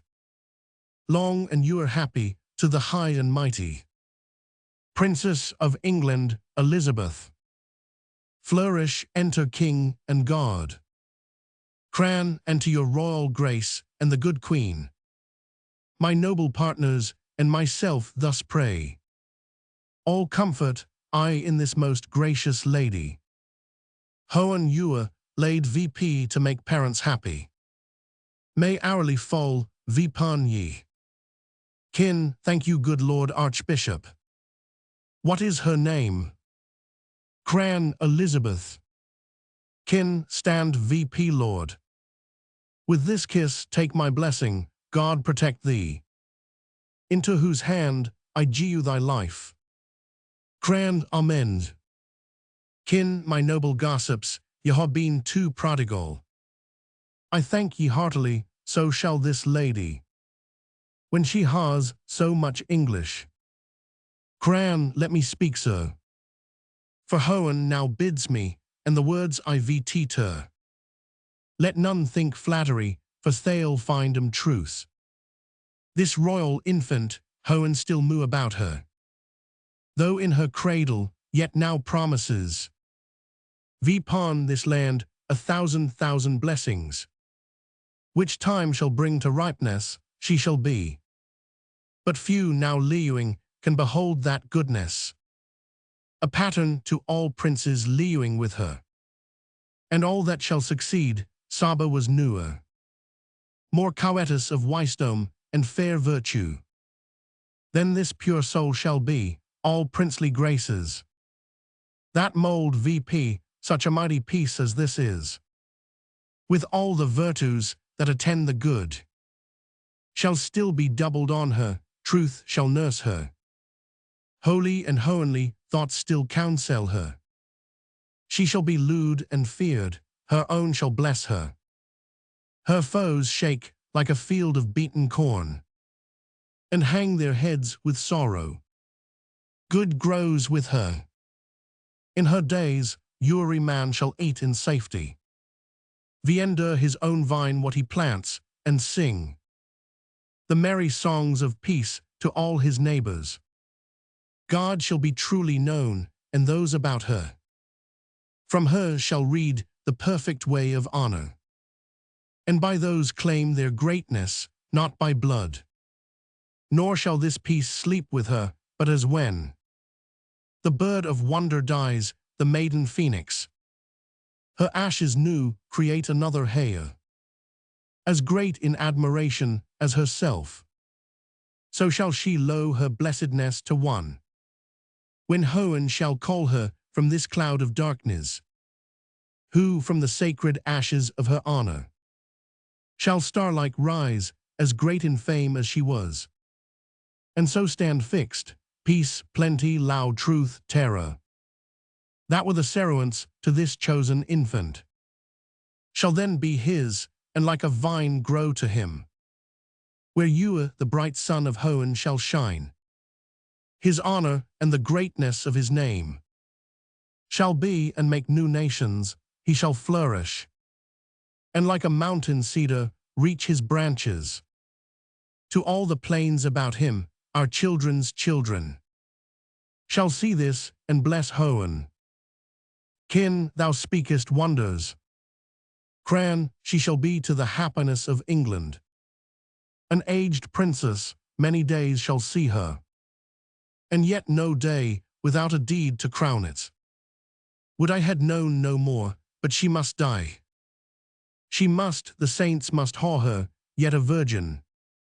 A most VN-spotted lily shall she pass. To th ground, and all the world shall mourn her. Kin, O Lord Archbishop, thou hast made me now a man, newer before. This happy child, did I get anything?